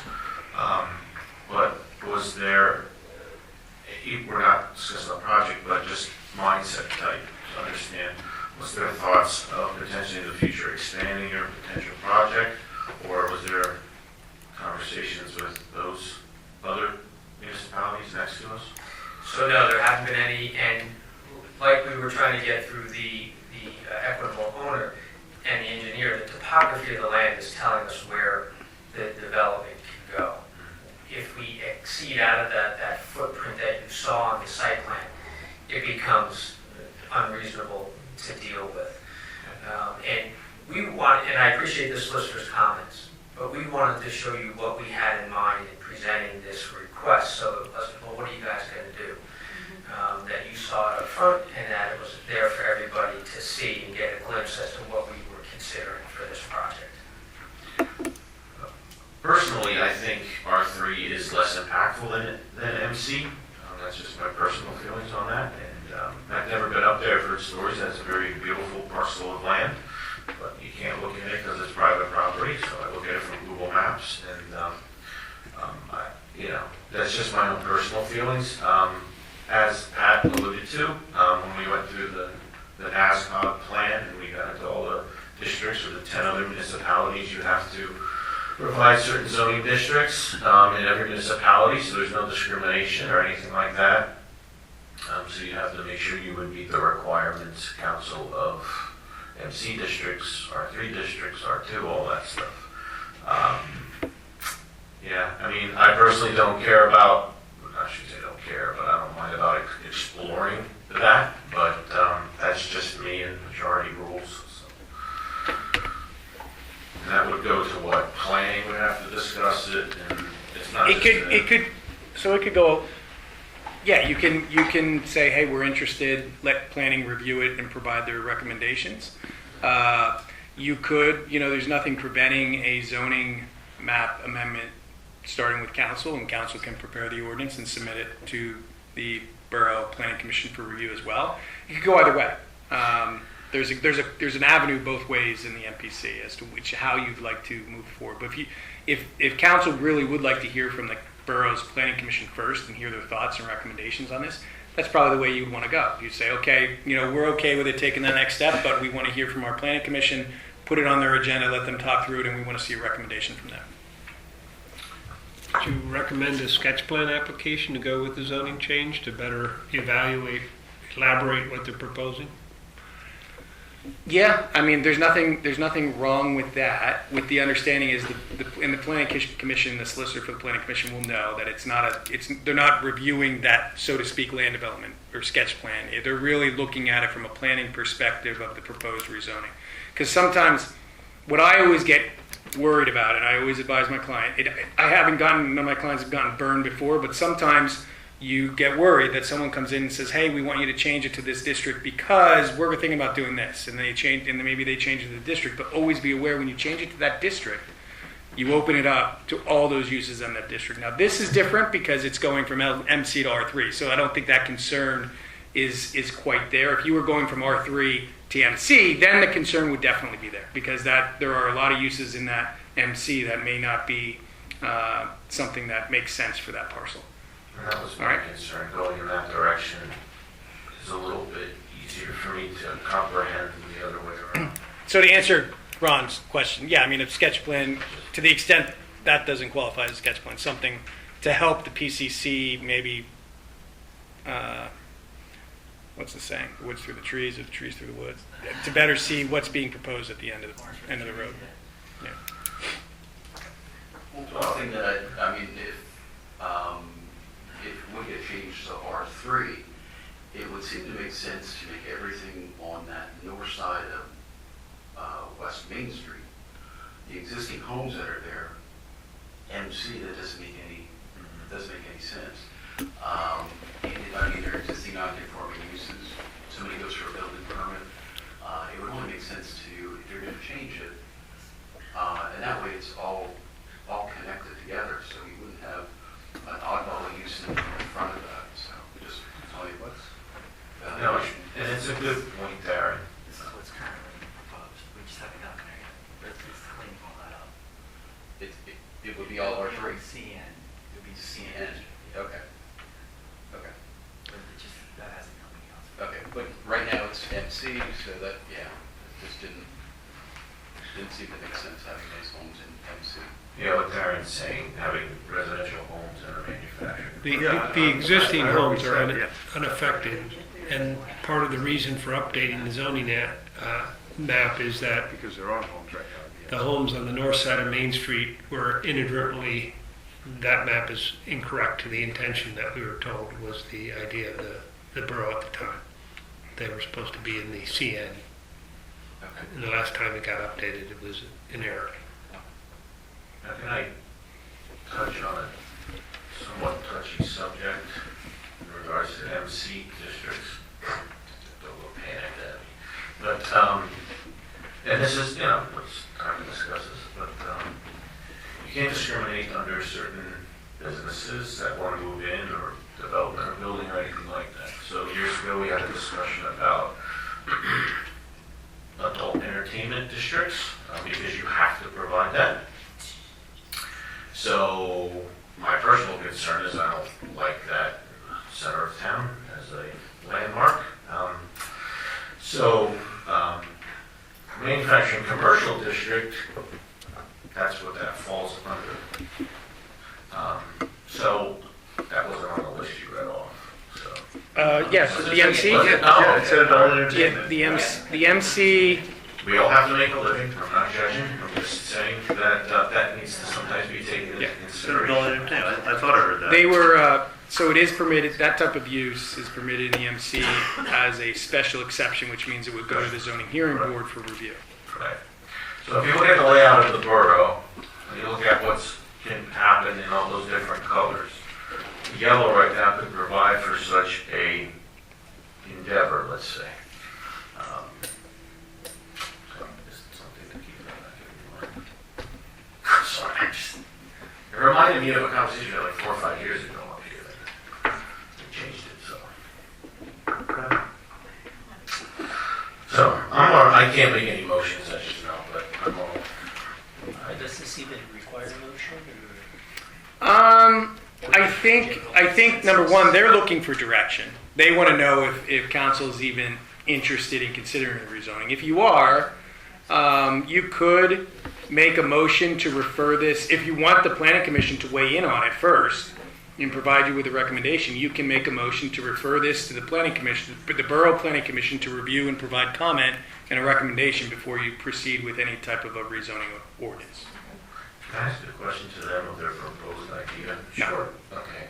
No, for real. Yes. I never know. Sure. I was going to ask you a question too. Attorney Scamilio, I had a question too. was there any consideration of single-family houses instead of an apartment building? I'll turn that to the applicant. So I did look into that as a single family or townhouses. Unfortunately, the slopes and how much need to be spent for improvements, it's just going to be too expensive. We probably can fit the most maybe 12 to 18 homes. Really, to make all this fun wild work, we got to put those things for over $2 million for sale. Nobody's going to pay that price. You know, so that kind of the slope of the property is pushing us towards that direction. And to touch you a bit early, you were saying that you see the property from the map, from the Google map. It's still going to be that way because looking from Main Street, nothing's going to change. The only change will be from Main Street will be that road and sidewalk. Nothing else. Everything up to that hill is still going to be trees in the way it's right now. So that the property is not going to be visible from Main Street. That's why. I had a question. These are all rental units? Yes. Okay. Yeah, Was there ever any consideration of any townhouses being condominiums? in all different type of projects that we have done in Lehigh Valley, we keep that quite a few times actually to do condominiums. There is a bunch of different issues that we made.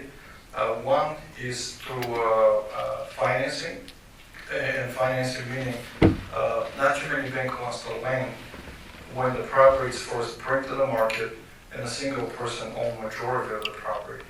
You know, so it's great, a big hassle with that, with the financing. It has to be a very specific lender to lend and stuff like that, and cuts a lot of the people out. Like a first homeowner buyers, but we still exploring those, we're still looking into that. Okay. We know down in South, that's a big thing, you know, that people do have there. There makes, you know, some rental and some. Correct. Yeah. So I think when you see those mixed uses of ownership and rental, the development site is usually larger so that there's not the crossover of the ownership and rental with each other and who has superiority over different amenities and things like that. That's a great question. If the project were larger and flatter, that I think is a more suitable consideration. I think with its size, we all hear the number of units and it sounds like a lot. When you look at the development itself, that's why I asked the question. It's less than the 9 acres that's being developed on there. So I was asking the question because I believe what I saw was that each building, let's just say each building might have like 20 units or 12 units or 24, and that's where I came up with the question asking, would this, you know, could this building be rental? Could this building be condo? But I understand it's in a close proximity to the buildings are in close proximity to each other. The second question I had, did I hear that there was 1.5 parking spaces? Yes, that's How does I mean, That's our code. I know. How does 1.5 parking spaces? I did 5th grade math, you know, 1 and 2 is 1.5. Does that mean the first one that gets there gets the parking space? It's like, are we gonna have, is there a standoff there that, you know? There's only a car and a motorcycle. I know. It just, I don't know, just, the math doesn't work for me, so So, and actually my... whole numbers. So you've developed other properties in other... Yes. I thought I heard that correctly in stating that, just, the math doesn't make sense to me. That is the zoning requirement and we comply with it. But my client's developed in other areas and actually his numbers work out that the average apartment has how many vehicles? 0.8 vehicle, believe it or not. That's Actually, only a 3-cylinder. we just finished the property in downtown Bethlehem, the Boyd Theater, and that's where it comes out, the 0.8. It's a little bit different place, you know, it's more walkable. You're urban type setting versus suburban type setting, sure. And I believe in this one, we're showing parking spot per unit, Kevin, 1.5. This is 1.5. 1.5. Okay. And thankfully, there are an even number of units, so we don't end up with that happens. Thankfully. So part of the process, as council is probably, sorry, do you have any more questions? No, that's it. Tonight is a discussion about the zoning district, as Pat said, and consideration of exploring that. When they get into them, or let's say they could decide they're not interested in this parcel and someone else will come along. There's many steps they have to go through planning at those discussions. It's a back and forth sometimes of what the borough was looking for, what you guys can manage and what's doable. You can get into some of those details with that. Am I correct in saying that? Yes. Okay. So, good. So, yeah, I don't know what the council's thoughts are, or if you guys have any more things you wanted to mention. No, I just think that this is You have a question? I'd just like to make a statement, if I may. Yeah, sure. You want to come to the podium? Yeah, come to the podium, state your name and... Sorry. Hello, Daniel Drago, 440 West Main Street. Just a couple of questions, really. Where is the road going to come out? Which house on Main Street is it going to face? It's hard to tell on the map how many houses down that is. So which house is going to get impacted by the outbound traffic? So like in relation, like if you're looking at the cabin across the street. Correct. Would you say it's closer to Snyder's Church or closer to downtown? It will be closer to that viewport. The billboard, okay.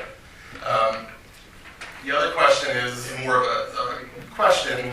Would council be able to recommend a lower R value to have them rezone it so that they can work towards it? Instead of just bring it down to a high apartment.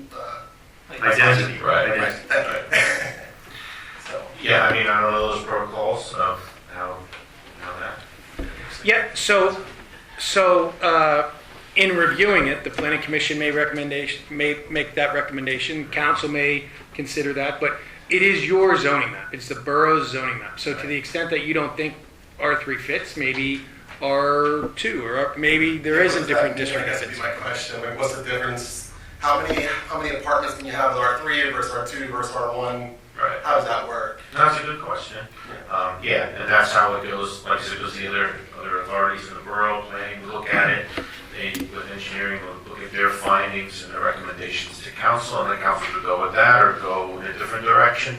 But I think I think council can do anything, but usually for due diligence, we try to follow the procedure of recommendations from professionals. Yes, I will say, now thinking back to the zoning map, it's immediately adjacent to an existing R3.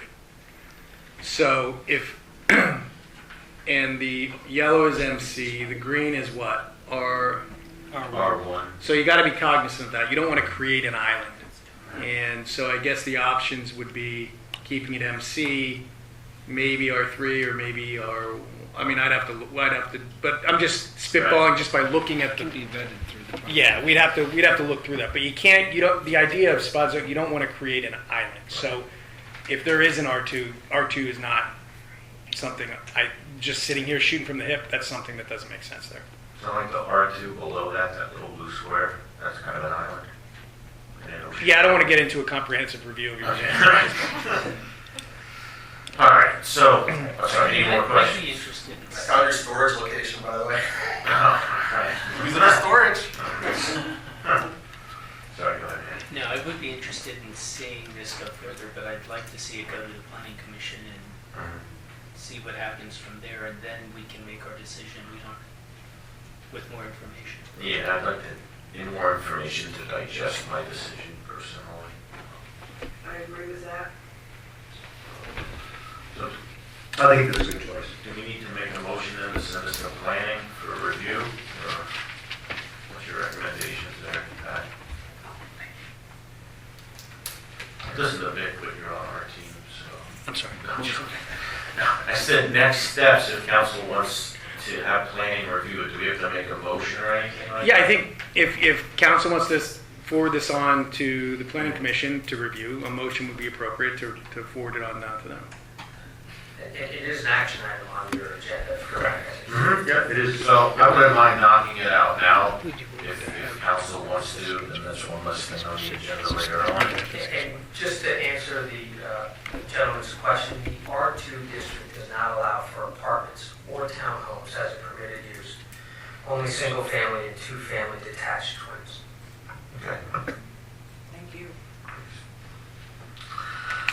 Okay, so, motion, thoughts, questions? Well, on the agenda, it states the question, Borough Council Right. concerns. Wouldn't we want to add to that it has to be reviewed by the planning commission? That's the question of Borough Council considering a zoning district change related to 467 West Main Street, transitioning the property from current manufacturing MC zoning district to high density residential R3 zoning district.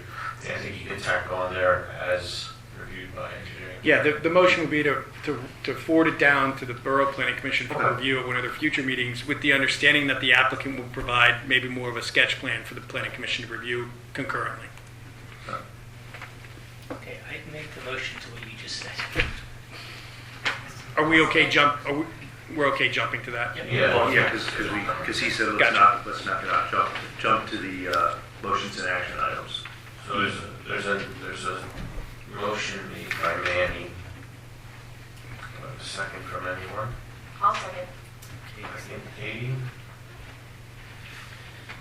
All in favor, signify by aye. I'll go abstain. Oh, I abstain. You abstain from that? I would just disclose it, that's all. The conflict. I'm a consultant with Keystone Consulting Engineers. And then we'll get you the form. Extension There's form. an extension form to sign, that's all. Yep. Thank you.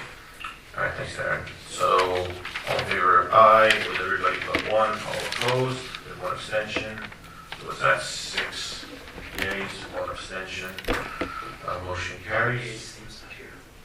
Right, sorry, there we go. What Mandy just said, we're missing Sam and Darren abstained. One excuse, yeah, one. I don't do math. You got 1, 2, 3, 4, 5. Yeah, it's fine, that's it. All right, that's fine. All right. 501. Okay. Next on the agenda, let's see, in progress business. Okay, we're going to move forward. Norbat Trail updates, anything, Brad? Nothing, right? Nothing new, nope. Calling deed issue, anything? Property's recently been surveyed, so we'll get more direction here soon. So just a quick touch on that, engineering was surveying for the deed issue, but also for the trailhead down at 1737 Park, right? Correct. Yes. Kill two birds with one stone, kind of a thing. Yes. Yes. So we're killing birds, but in regards to surveying. We don't kill birds. With windmills. Mr. Hector, if we can go back for a quick. Yes. Norbath Trail, get an update from somebody for next meeting? Yeah. I don't know who to talk to, but, Brian Cope's handling that from the county, Yeah. and they're in permitting, and they're, But there was an item in the packet that Yeah, they made. they're still trying to get their Chapter 102 and Chapter 105 permits. That's erosion sediment control, MPDS permit, and stream encroachment permit. They have the funds. Once they get all the permits, they'll go out to bid, and low bid wins, and then they'll start constructing. Whether they can start this fall yet, not sure. is there a plan that has been circulated so we can see where the right-of-way map is? Yeah, they've submitted plans to the both the authority and to the borough. Okay. They're the permit set that was submitted to DEP. Stop and take a look. Yeah. Thank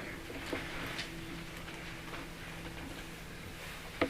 Any further questions? Okay. Frank had to leave for a moment, so I guess I'll continue. Motions and action items. As to the questions of awarding RFP 2026-001 lawn care services to AZB Property Maintenance, total bid amount of $43,400 for as needed 31-week service. Do you want to elaborate on that, Brian?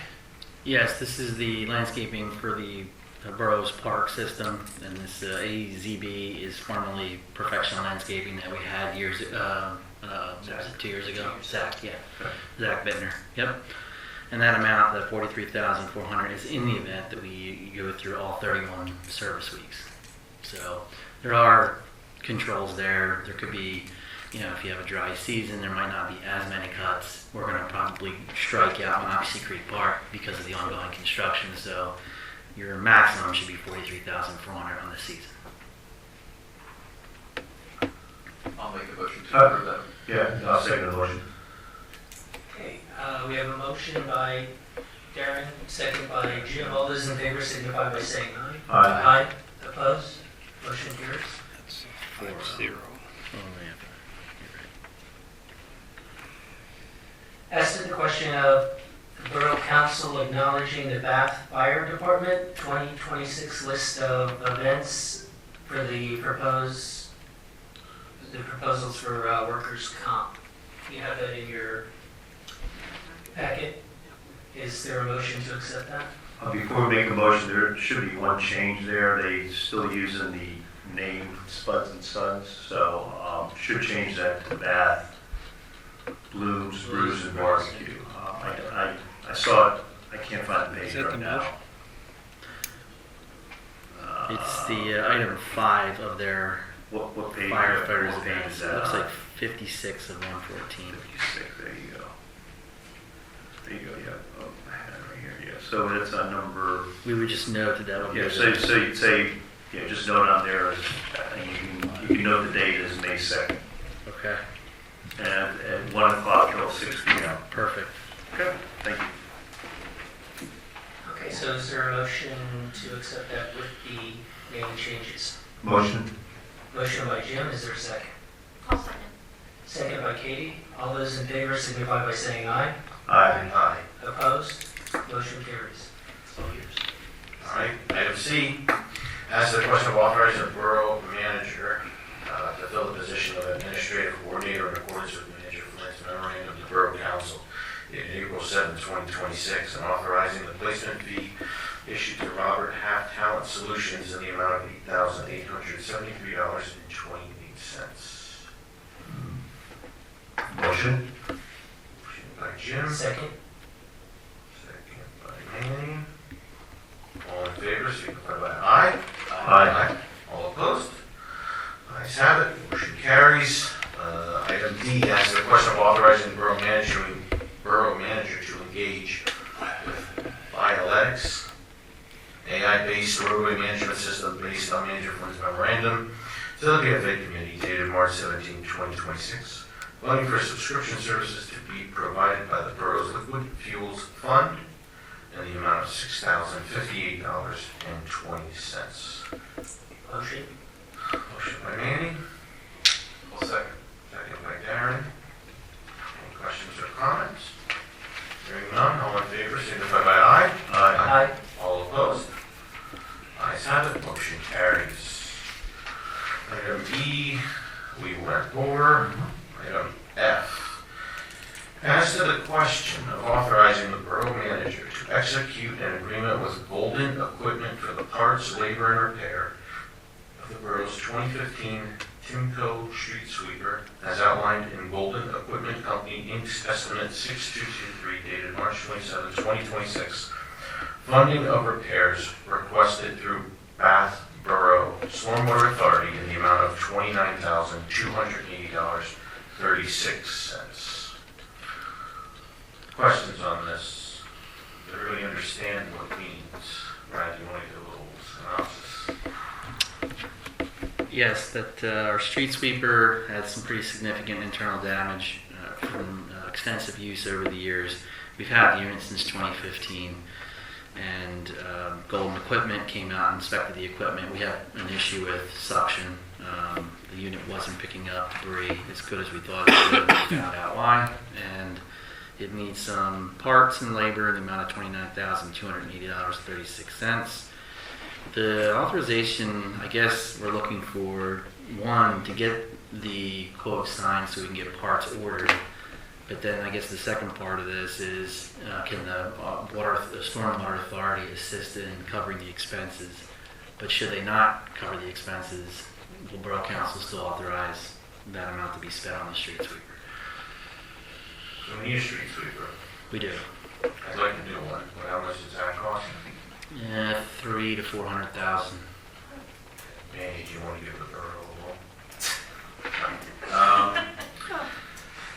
Forget I retired, I don't have that money. So, so I mean, I don't know what council's thoughts are on this. I mean, I'd either be willing to maybe split the cost with the Stormwater Authority or something like that. I know like we were with the backhoe, we were gonna split that cost, but then how did that all play out? The Stormwater Authority didn't. Yeah, we lucked out. We had 2 state grants for the Public Works dump truck. We wound up getting more money than the dump truck cost was, so we went back to the state and asked if we could cover the cost of the loader, and they were going to go ahead and do that. That is a perfect example of efficient code. Oh, it's wonderful. You get 2 grants for the same item of equipment, double the money, and then you ask them, like, what am I supposed to do with the rest of the money? It's good that. Never look at giving No, us the I'm amount. glad we got some money. It's just very efficient. So yeah, so that cost was kind of eliminated. But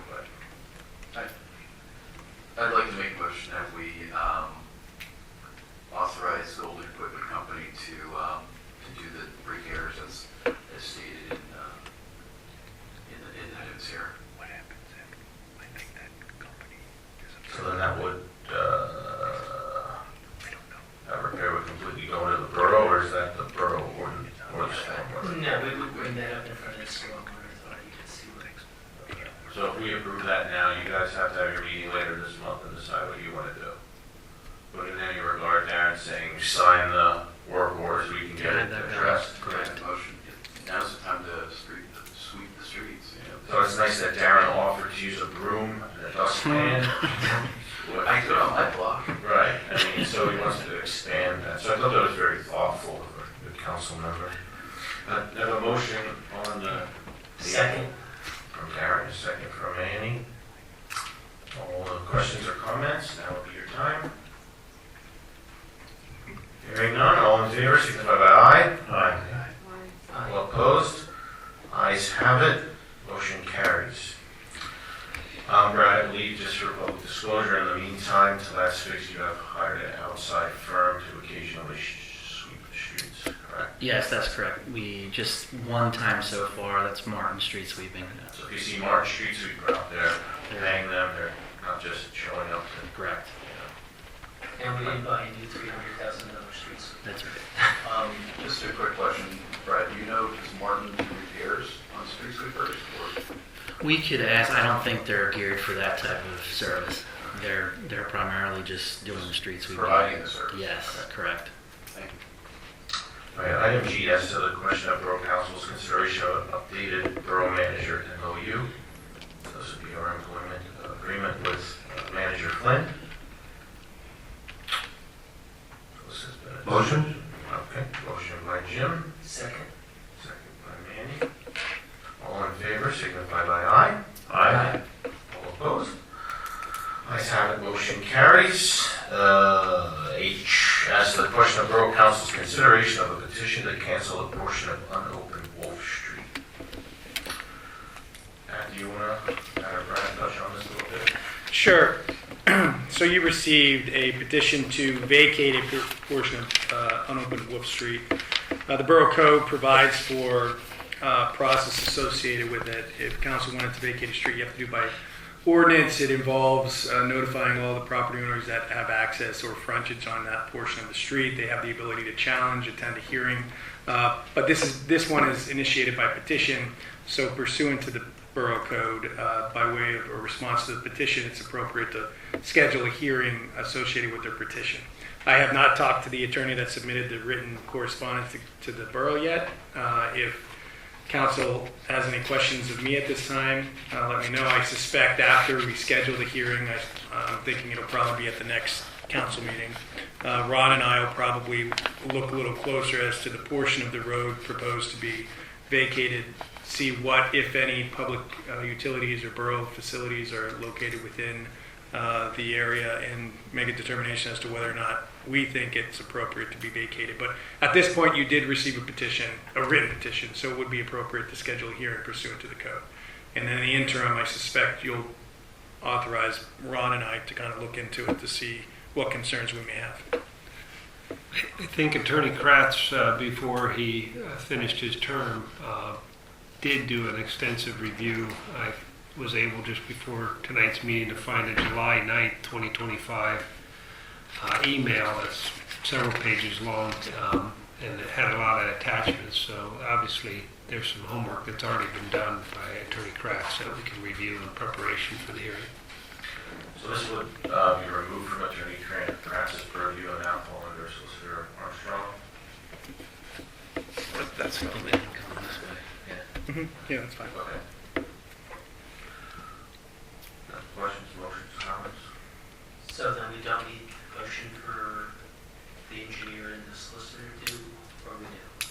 So, as long as council is okay with Ron and I proceeding to someone review, I don't know if I have reviewed whatever you probably have Attorney Kratz provided, so I'll have to look through that to see what has already been reviewed. But at this point, as long as, I don't know if you necessarily need a motion, but I at least want council to give me consensus or an understanding that you're okay with scheduling this hearing for your next meeting in response to receiving that written petition.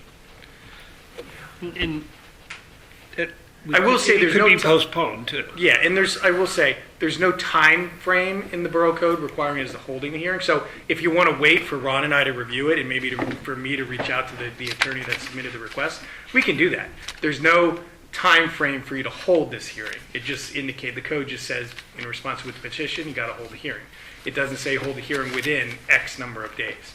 So I think it's fair if council would prefer me to talk to the attorney that submitted the correspondence and Ron and I to review, the aspects of this road.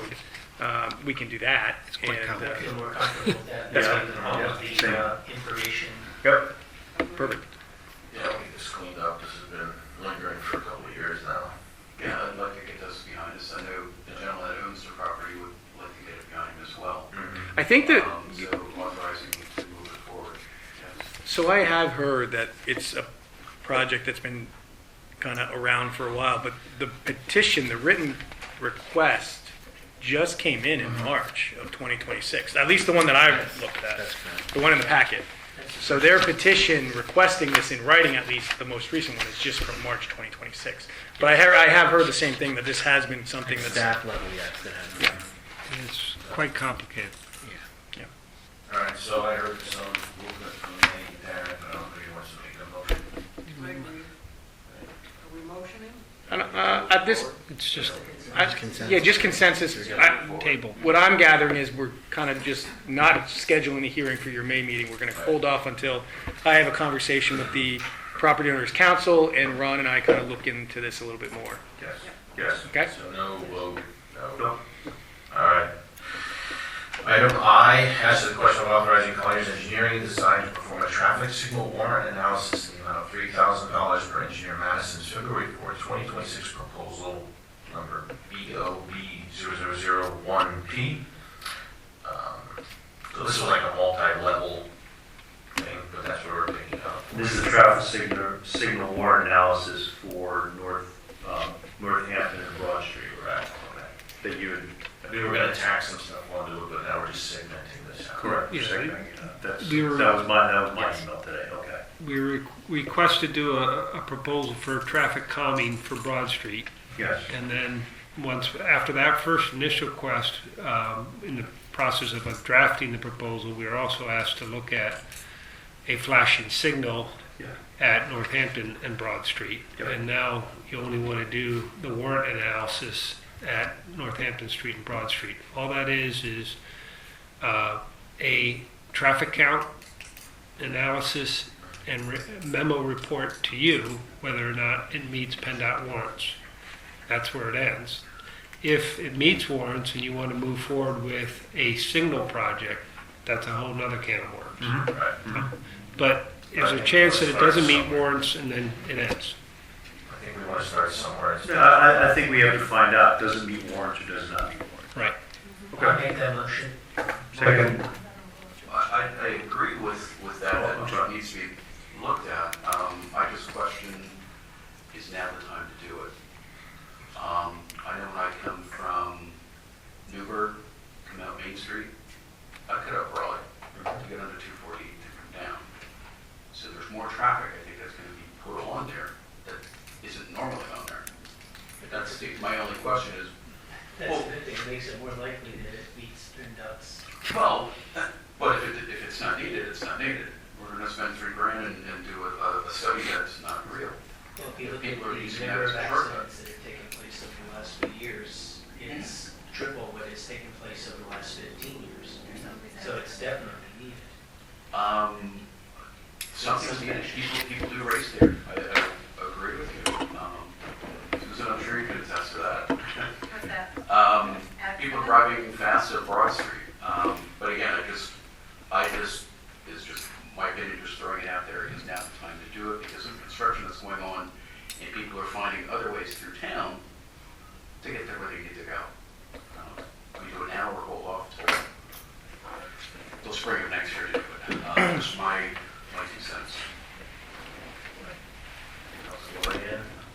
We have a motion and a second, but tweak that based on Darren's comments. I'm motioning to move forward with it. So we have two motions, Manny and Jim. Any other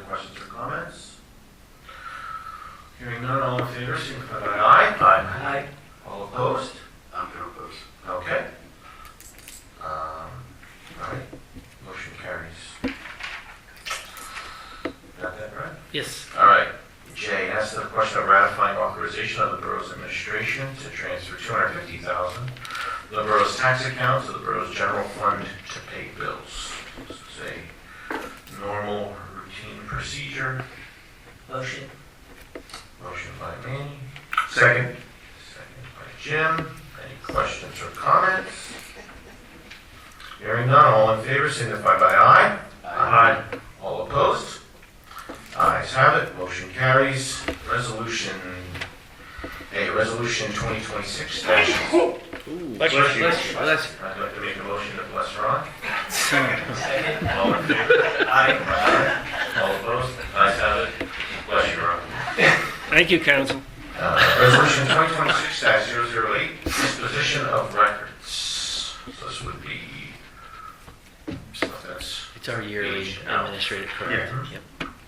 Motion. A motion by Manny, Second. second by Katie.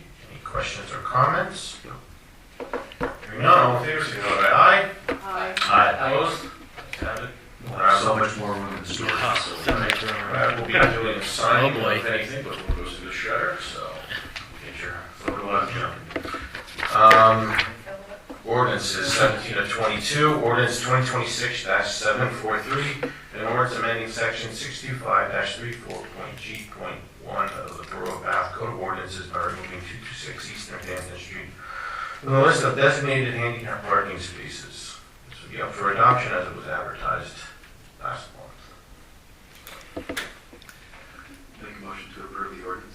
Motion by Darren, Second. second by Jim. All in favor? So we need to do a roll call. Yeah, there you See, go. see. Councilwoman Yost. Yes. Councilwoman Volstein. Yes. Councilman Heckman. Yes. Councilman Mirabito. Yes. Councilman Lysaki. Yes. President Ash. Yes. Passes 6-0. There you go. All right, ordinance passes. Ordinance number 000, that was the zoning map, which we don't have to worry about right now, I guess. All right. Update the 18 of 22, correspondence forward to council, there's your list. No subdivision items, exec session, is there a need for exec session? Legal, engineering, anybody? No, I handled my executive session topics immediately before the meeting time. Okay, does anyone on council need exec session? No? All right, hearing none, moving on, general comments or items for the next agenda. Nothing, do I have a motion for adjournment? Motion. Motion by Manny, Second. second by Jim, all in favor, signify by aye. Aye. All opposed? Aye. No opposition? You guys have it. Meeting adjourned. 8:09. I just want to be on the record opposing the closing. Did you? It really is going to be a 5-1. Yeah. All right. You said what? He opposed. Adjournment? No.